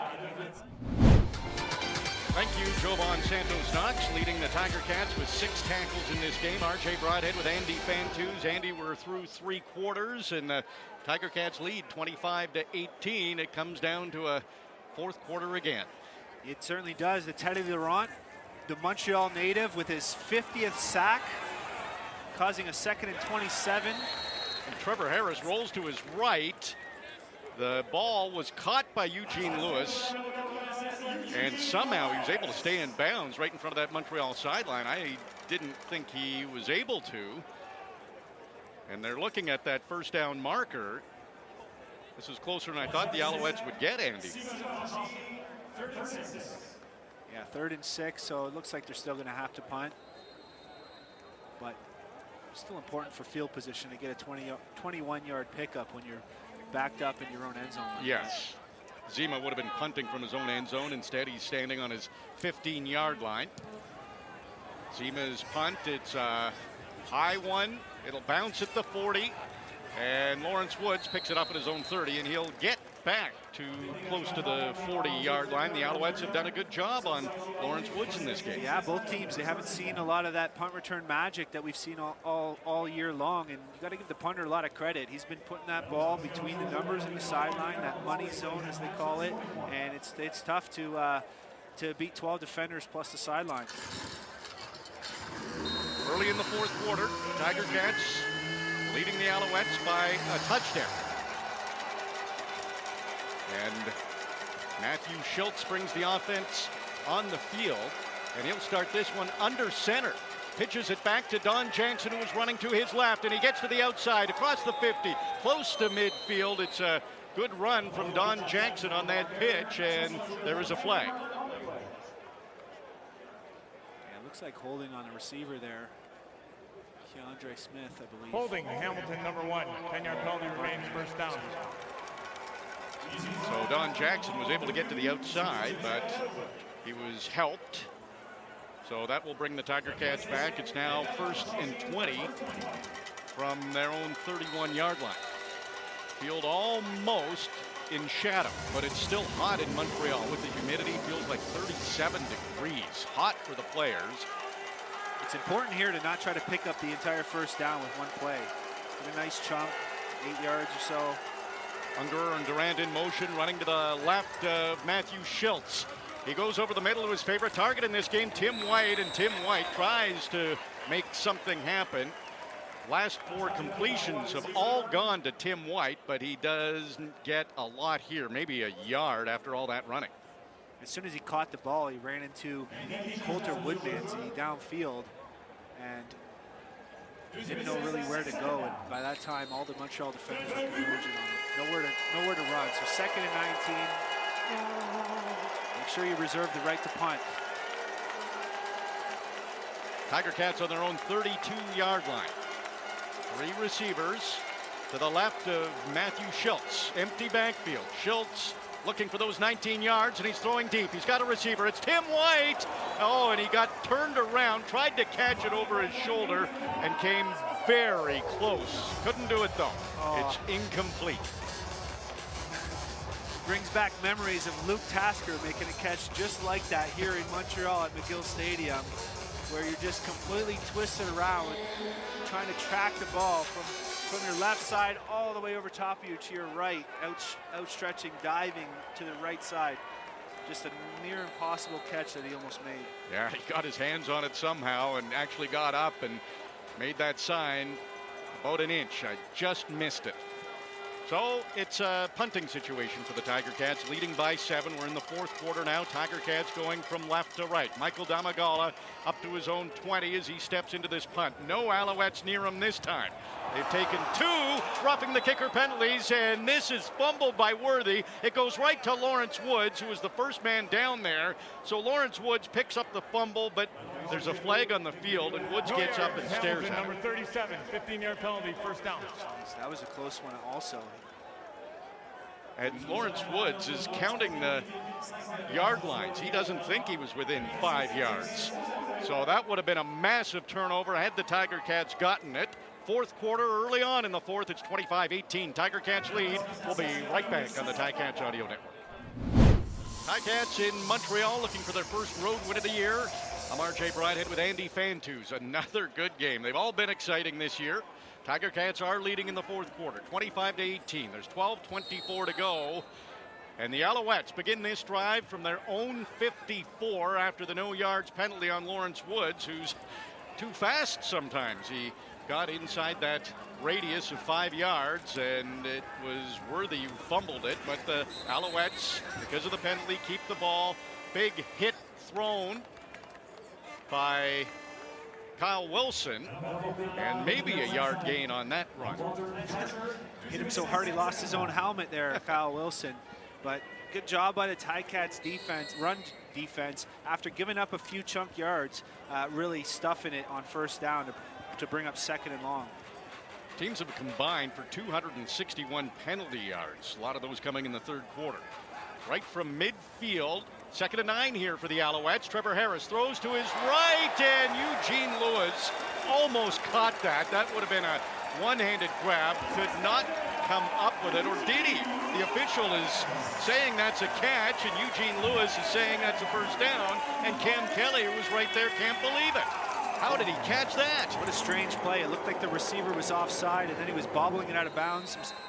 Be surprised if I don't see a challenge here. But they try the quick offense, the quick snap. And it's Walter Fletcher with a run. It was a catch by Lewis. Ticats were arguing that he was bobbling it, but seeing the replay, knocks it down with his left hand and catches it, and had just enough control. Yep. Good call. So the Alouettes trailing by 7. They're in Hamilton territory on the Ticats 45-yard line. 2nd and 10. Trevor Harris, 3 receivers to his left. Drops back to midfield, pressures on. Harris scrambling. Tiger Cats get to him. Jovan Santos Knox, Malik Carney sack Trevor Harris at midfield. They push him back to midfield, and this will change things, as maybe they were thinking field goal. They'll have to punt it now. Yeah, good coverage sack there. But what I mean by that is the defensive backs had excellent coverage downfield, because it wasn't that quick that Malik Carney and Jovan Santos Knox got to Trevor Harris. But with the good coverage, he had nowhere to go with the football, had to hang on to it for 2 extra seconds, and by that time, he got swallowed up. Joseph Zima on the field to punt. 10 minutes to go in the football game. 2nd sack for the Tiger Cats in the game. Lawrence Woods has not had a big return yet. This one bounces into the end zone, and Woods will take a knee. And that will give the Alouettes another point. That makes the score 25-19. Tiger Cats leading with 9:53 to go in the 4th quarter. Tiger Cats offense coming back on the field when we come back on the Ticats Audio Network. This week on the Ticats Audio Network. Their view was that expansion is very important to our future, but they said you can't get to 12 until you get to 10. So get to 10. And they said, get to 10 and then never do odd numbers ever again, right? So get to 10 and then you can't get to 12 until you've got to 10. That's CFL Commissioner Randy Ambrosie on expansion in the CFL. It's a great discussion. It was on CFL this week with host Bubba O'Neill. Every Monday, a new roundtable joins him on the Ticats Audio Network. 4th quarter in Montreal. Tiger Cats and Alouettes both with 3-6 records. Tiger Cats lead the football game 25-19. They just got a single. That'll put the Tiger Cats at their own 40 to begin this drive. Hand off to Don Jackson, runs to his left, gets through the original line of scrimmage, and he battles his way to the 50-yard line and should be very close to a first down. Montreal tried to bring the pressure off the right side of the line, but the running play was to the left. He was able to get 9 yards, just shy of the first down, about a half a foot. Short yardage, Matthew Schultz under center, and he pushes across the 50-yard line. The officials indicate it's a first down, and that first down is presented by Active Green and Ross. The Tiger Cats keep it rolling. Yeah, big first down there. It seemed like the momentum was shifting a bit after a couple penalties on the Ticats, and to pick up a first down, give the defense a little bit of rest, and hopefully string together a nice drive here. Tiger Cats have had a lot of pretty nice drives in this game, not many 2-and-outs.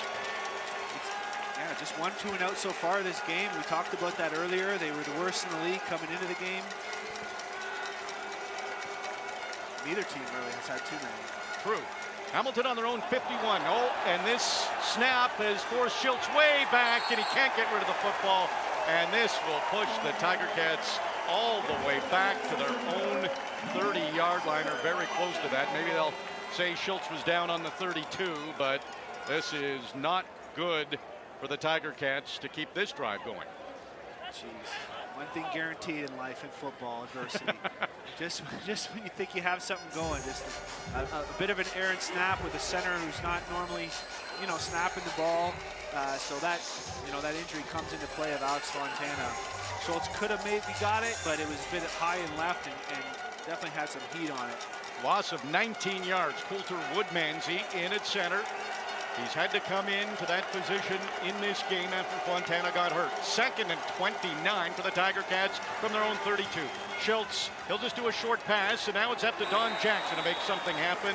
But Almondo Sewell brings Jackson down after a relatively short gain. And the Tiger Cats wind up losing a yard from where they started this drive. They're on the 39 and will have to punt. It was an interesting call by Montreal's last punt by going across the field. I'm not sure if they were just trying to limit the return from Lawrence Woods, or potentially they wanted to get that signal to make it a 6-point game late here in the fourth quarter, halfway through the fourth quarter. So now if they get a touchdown, they're actually winning. Yes, yeah, that 1 point could prove to be a big point. Hamilton punting, Damagala on his own 25-yard line. The return games have not been as much of a factor as we thought they were going to be in this game. Chandler Worthy will not have an opportunity to return this one, as it's out of bounds and flags fly because it was out of bounds around the 30-yard line. We'll take a break. There's 6:51 to go. Tiger Cats lead 25-19. We'll be right back on the Ticats Audio Network. 19. Go 10 yards up from where it went out. First down. Back in Montreal, RJ Broadhead with Andy Fantuz. Michael Damagala had a 38-yard punt, but he kicked it out of bounds. A 10-yard penalty wounds up 28 yards net. So Montreal starts from their own 43, and immediately a completion very close to a first down as Hergy Maala makes the catch.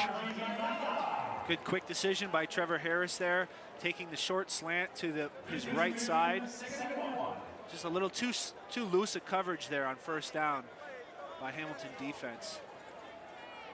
Short yardage unit comes on for the Alouettes. They're about a yard short of the first down. Dominic Davis, he's the short yardage quarterback. He comes in under center, and he will surge ahead and get a little extra. Only needed to get to the 53. Looks like he got to midfield. Be a big stand here coming up for the Ticats defense, or a big test, I should say, hoping to get a stand. Little plays, the single, and then the errant snap. The punt out of bounds, in Montreal in pretty good field position. Down by 6, 25-19, Tiger Cats lead. There's 5.5 minutes to go in the game. The clock is running. Alouettes right at midfield. The handoff goes to Antwi, and he's tackled by Cam Kelly, and a flag flies. Dylan Wynn is already walking into Montreal territory, pointing that way, and it's kind of funny to see Dylan Wynn standing right in the middle of all the Montreal players. He's pretty confident this is going against Montreal. He certainly was. What a luxury to have this rush defense as strong as it is, where you can have two safeties high, and Montreal says, okay. Procedure no end, Montreal. Also, we have holding, Montreal number 53. 10-yard penalty, remains first down. Dylan Wynn knows.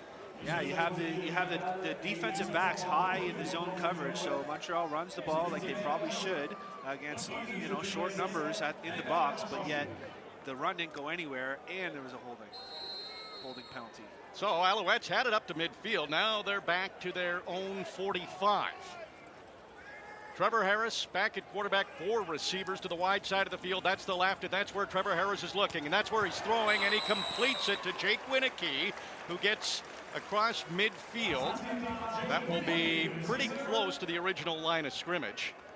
Yeah, got half it back. The Ticats again with the too high look, the soft coverage.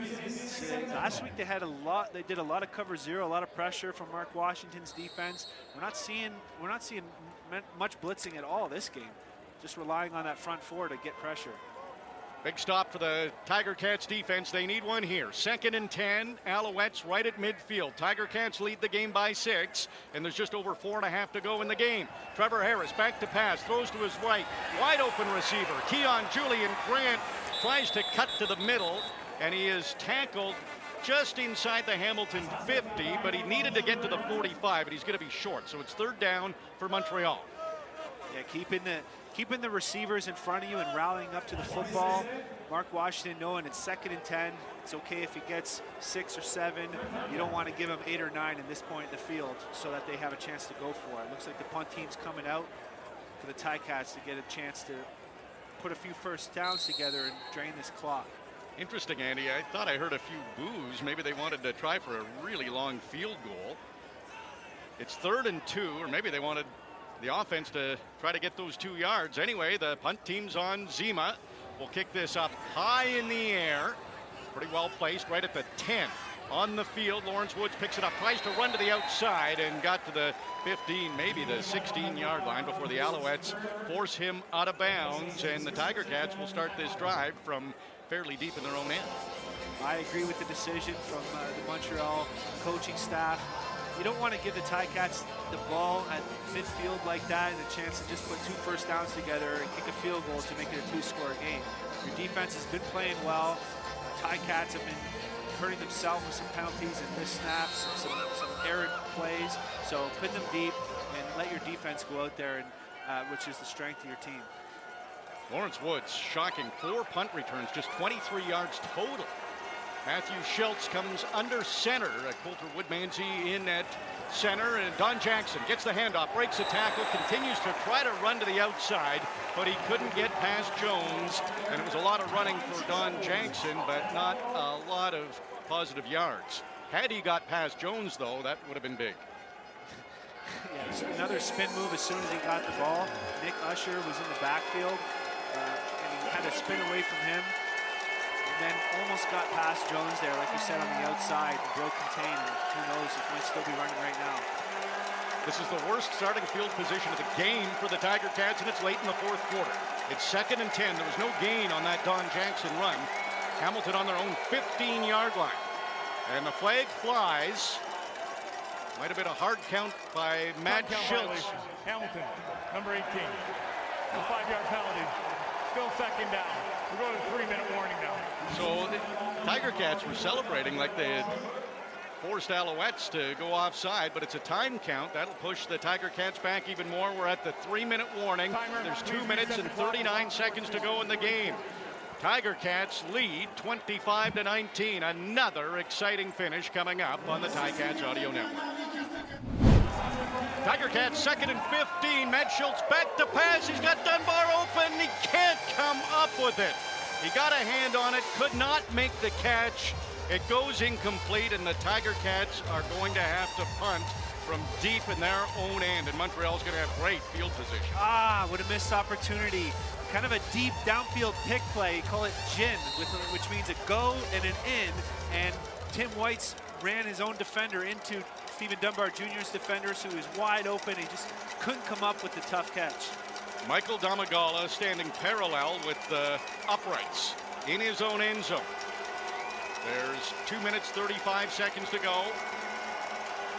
Domagala letting this clock run down. Probably going to take it. Nope. He gets the snap. It's not a great kick. It's end over end. It'll bounce at the 50. Chandler Worthy takes it at midfield. Cuts to the middle, now to the outside, running along the sideline, and he'll have it down at the 46, maybe the Hamilton 45-yard line, but terrific starting field position for the Alouettes, already in Hamilton territory, down by just 6. Yeah, up by 6 points. You know, you give up a safety, you're still up by 4. Montreal would still need a touchdown at that point. You wonder if maybe you take the safety there and give yourself a little better field position to kick the ball off. Or force Montreal to take it in their own end. Yeah, it's a good point, Andy. When you look at the field position Montreal has now, they're going to be on the 45. Lawrence Woods, by the way, is down on the field, so the news not getting any better for the Tiger Cats. And it looks like somewhere on his left leg. Woods on the far side of the field, so basically right across the field from the Hamilton sideline. Well, another close game here tonight, yeah, RJ. They all are. 67% of the games this year in the CFL have been decided in the last 3 minutes. And 8 of Hamilton's 9 games have been decided in the last 3 minutes, so now we can make it 9 of 10 games, all but 1 decided late. That's the entertainment factor. They're entertaining. That's what you want. We're in the entertainment business. It's been a great year in CFL. So Lawrence Woods not putting any weight on that left leg. Cam Kelly has come over to assist Lawrence Woods to get off that field, and now he's putting a little bit of weight, but certainly not much on his leg. Doesn't look good here. You're getting carried off. Better safe than sorry always. Lawrence Woods, huge part of this team's success so far. Tyler Turner and Miles Manalo have come out, and they are carrying Lawrence Woods. He has an arm around each one of them and not putting any feet on the ground, and that would just be another devastating injury for the Tiger Cats if Woods is out long term. 2 minutes, 26 seconds to go in the football game. Montreal trails the Tiger Cats by 6, and they start from the Tiger Cats 45. Trevor Harris with time, looking end zone, open receiver, Reggie White Jr. He's in the end zone for a touchdown. It took the Alouettes one play to get those 45 yards, and now that single point on the punt from earlier turns out to be massive because the Alouettes can take the lead with the convert. Wide open receiver down the middle on the post route. Tunde Adeleke kind of got sucked in with Trevor Harris's eyes, looking at Jake Winicky across the middle on the dig route, and he just went right over top of Tunde's head to Reggie White Jr. Good throw and catch, perfect ball placement, and finish just over the goal line. David Cote has not missed a convert this season. And this is a big one. It's tied at 25. This would put the Alouettes ahead by 1 with just over 2 minutes to go. Cote continues his streak, still perfect in converts, and Montreal has a 1-point lead. It's 26 to 25 with 2 minutes and 18 seconds to go. It's going to be important for Ticats to play penalty free from here on out. Get a nice return for field position here to start this drive with 2:18 left. But you can't afford any more negative plays and penalties. Been killing them here in the fourth quarter. Trevor Harris has a season high 346 yards passing in this game. So he has been dominant. Trevor Harris has that ability. Both of these teams looking for a 2-game winning streak. Crowd starting to pipe up here. Very invested. Now the field, all shadows. It's been a hot, humid day in Montreal. Over 35 degrees with the humidity. And this game has been close the whole way. Tied at the half. Second half, it's a 1-point game now with 2:18 to go. Alouettes lead by 1, and Lawrence Woods is hurt. Tim White's been taking a lot of returns in practice for this exact situation. He was running behind the blocking ahead of him, and he got just a little past the 30-yard line, so the Tiger Cats will begin this drive from their own 33. Excellent job by the Montreal cover team. They force Hamilton to start on their own 33. Big win at this point in the game. Hamilton coming out with their 5-receiver set. It's just a 1-point lead for Montreal, so Hamilton doesn't need anything more than a field goal. Even a long punt would tie the game. A pass over to Tim White is caught. He's just past the 35. Looks like they'll spot him at the 36 and 37. Short quick out to Tim White. Never love when they go right back to the return. Whoever was returning the ball and a little bit tired, I never love when they go right back to that same player.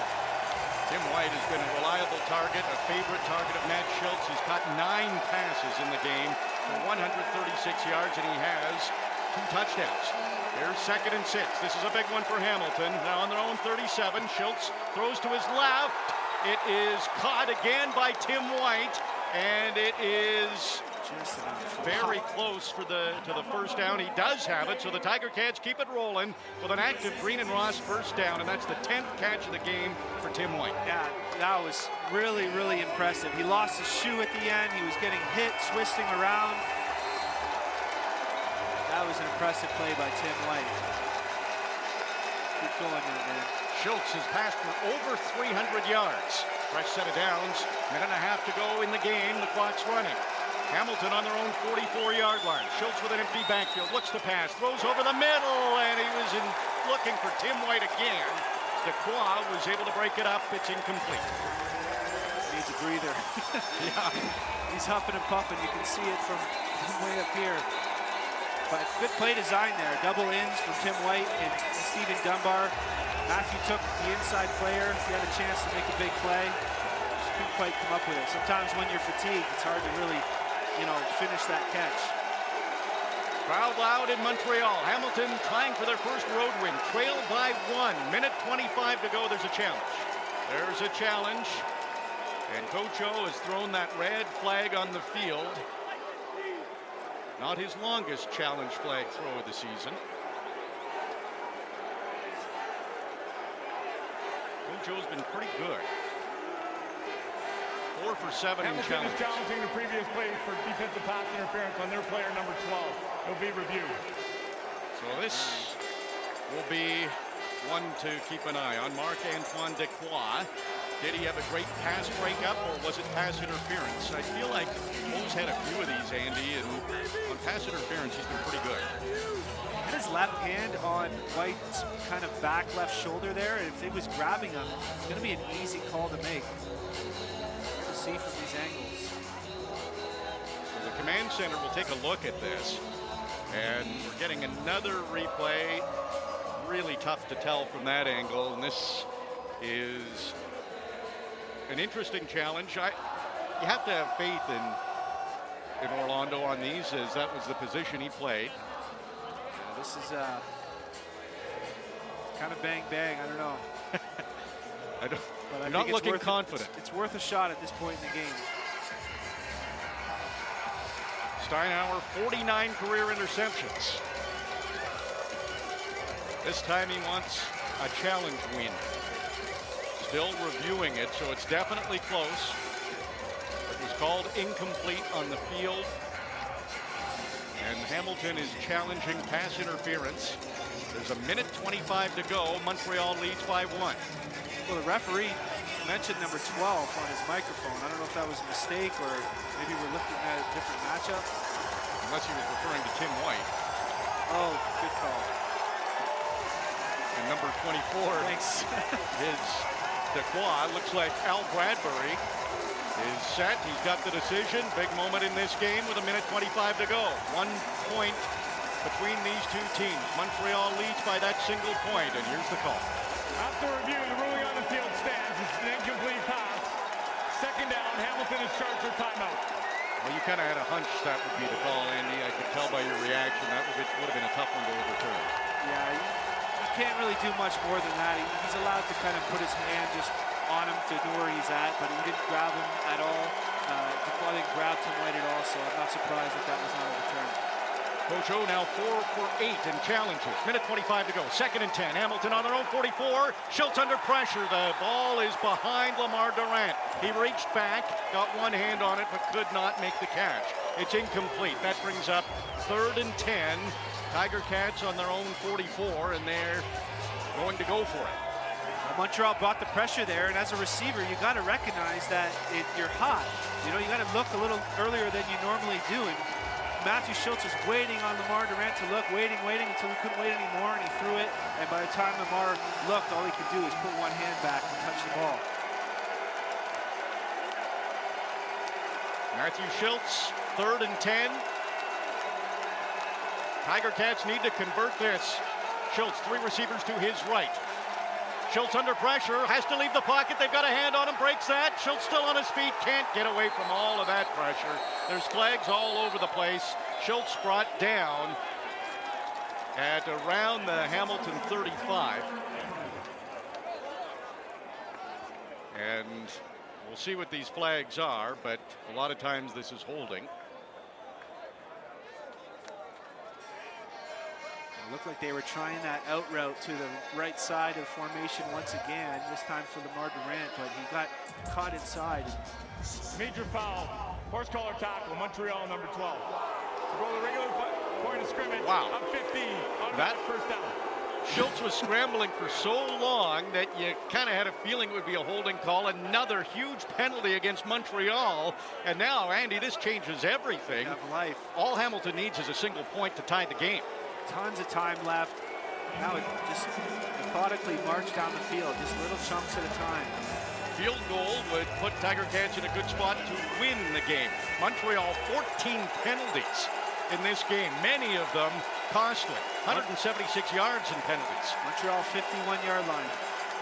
That's where Hamilton is with a fresh set of downs. The handoff goes to Don Jackson. He's able to get across the 50, close to the 45-yard line. It's a fine balance between gaining yards and wasting the clock at this point. You don't want to give Montreal a chance to have a couple plays at the end of this. The ideal scenario is Seth Small comes on with the last play of the game to kick the field goal.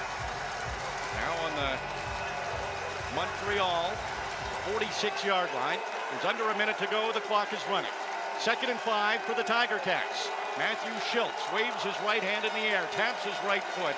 There's the snap, quickly throws to his right. Tim White breaks one tackle, gets up across the 45. Alouettes bring him down. He'll be short of the first down, but it was good he broke that initial tackle. Otherwise, that would have been a loss. So now another 3rd and 3 for the Tiger Cats, and there's a few options here. Seth Small's coming on the field, though, Andy. Timeout's called, Montreal. Montreal calls a timeout to keep some time to respond after the potential points here. Yeah, it looks like they're going to go for the field goal attempt. Seth Small. I was watching him in warm-ups, Andy, and he was kicking 52-yarders. His long this season for the Tiger Cats is 46 yards. And he was on a good streak, 9 in a row coming into this game. He's 1 for 2 in the game. He's hit from 13, missed from 43. This is a 51-yard field goal attempt. 42 seconds on the clock. Seth Small steps up the kick. It's got the accuracy, it's got the leg, and Seth Small hits from 51 yards, and the Tiger Cats are ahead again. They're up by 2 with 37 seconds to go. Seth Small, what a kick with some legs to spare. Right down the pipe. You're right, Andy. He could have kicked close to a 60-yarder there. He was fired up. Texas A&M Aggie reminds me of the big kick he hit against Alabama, where they showed his family on the national broadcast, showing their reaction to the kick. 22 years old, ice in his veins, calm, cool, kicks a 51-yarder, but we know this game isn't done yet. 37 seconds to go. 2-point game. Tiger Cats are leading, trying for their first road win of the season, trying for their first 2-game winning streak of the season. Lots of time left here. Wow, nice response after missing that early field goal when he was 9 for 9 coming into the game. Yep. 9 of his last 9, I should say, and missed that early one, but big response there with his season and career long. 51 yards. Right. Ticat defense, 37 seconds left. Got to hold Montreal from probably about 40 yards to get the field goal range. Yes, sorry earlier, Andy. Craig Butler, the special teams coach, brought the special teams all around before he sent them out on the field. So a few reminders coming into this kickoff. Domagala, good kick. It's inside the 10. Chandler Worley going to run to the outside, gets to the sideline, tries to cut to the middle, and that is as far as he will get, close to the 35-yard line. Yeah, good kick there. Anytime you can hold the opposition inside the 35 is a win. Trevor Harris, he's had a big game. He's 22 for 29, 346 yards. That's a season high. He's thrown 3 touchdowns, 1 interception. And the Alouettes will begin from their own 34. There's 30 seconds on the clock. 3 receivers to the left of Trevor Harris. The ball is spotted right between the 2 hash marks. Middle of the field, Trevor Harris looks to his right. Pressure's coming, steps away from that, completes the pass. Up the middle, Jake Winicky makes the catch, and he is across the 45. And an need about 15 more yards to have a long field goal attempt. Third catch for Winnipeg. Trevor Harris shouting out a play.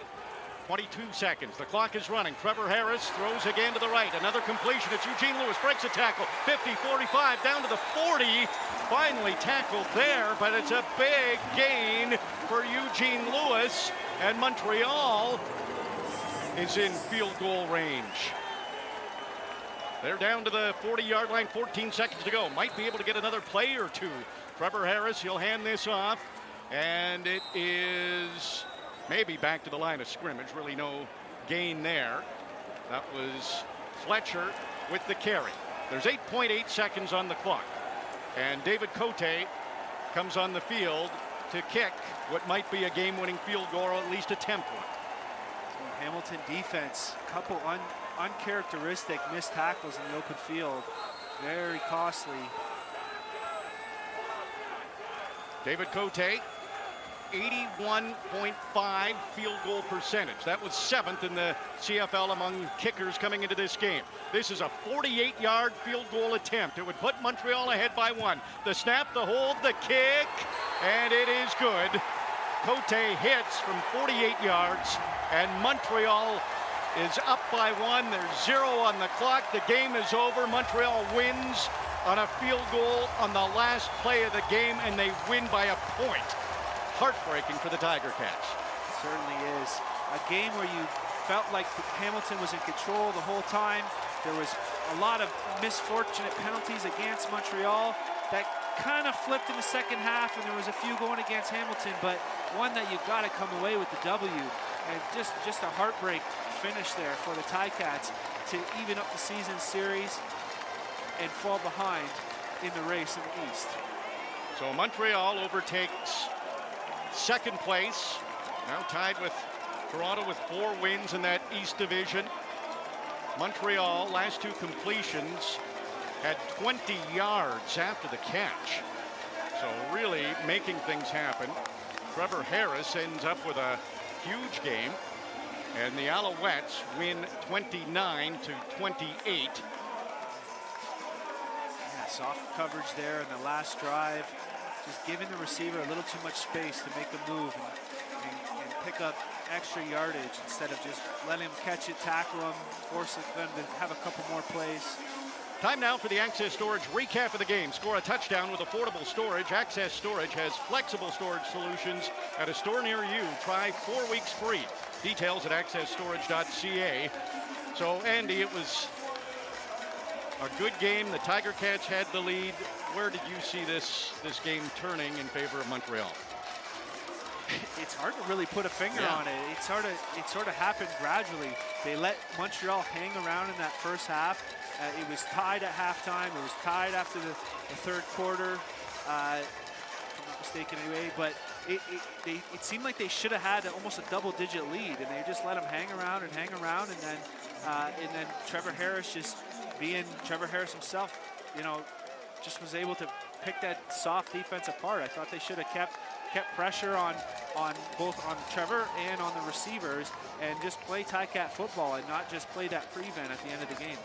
That punt single turns out to be a huge point as the Alouettes win by 1 and take over second place. We'll see what happens with the Argos, but the Tiger Cats stuck at 3-7 and are still awaiting their first winning streak of the season. So 29-28, Alouettes beat the Ticats. Tiger Cats postgame with Bubba O'Neill and Mike Daly is coming up next. For Andy Fantuz, I'm RJ Broadhead, and also for our executive producer, Peter McEwen, our technical operator, Michael Steyer, our statistician, Jeff Giordat. Thanks for listening to Hamilton Tiger Cats football on the Ticats Audio Network. Ticats Audio Network.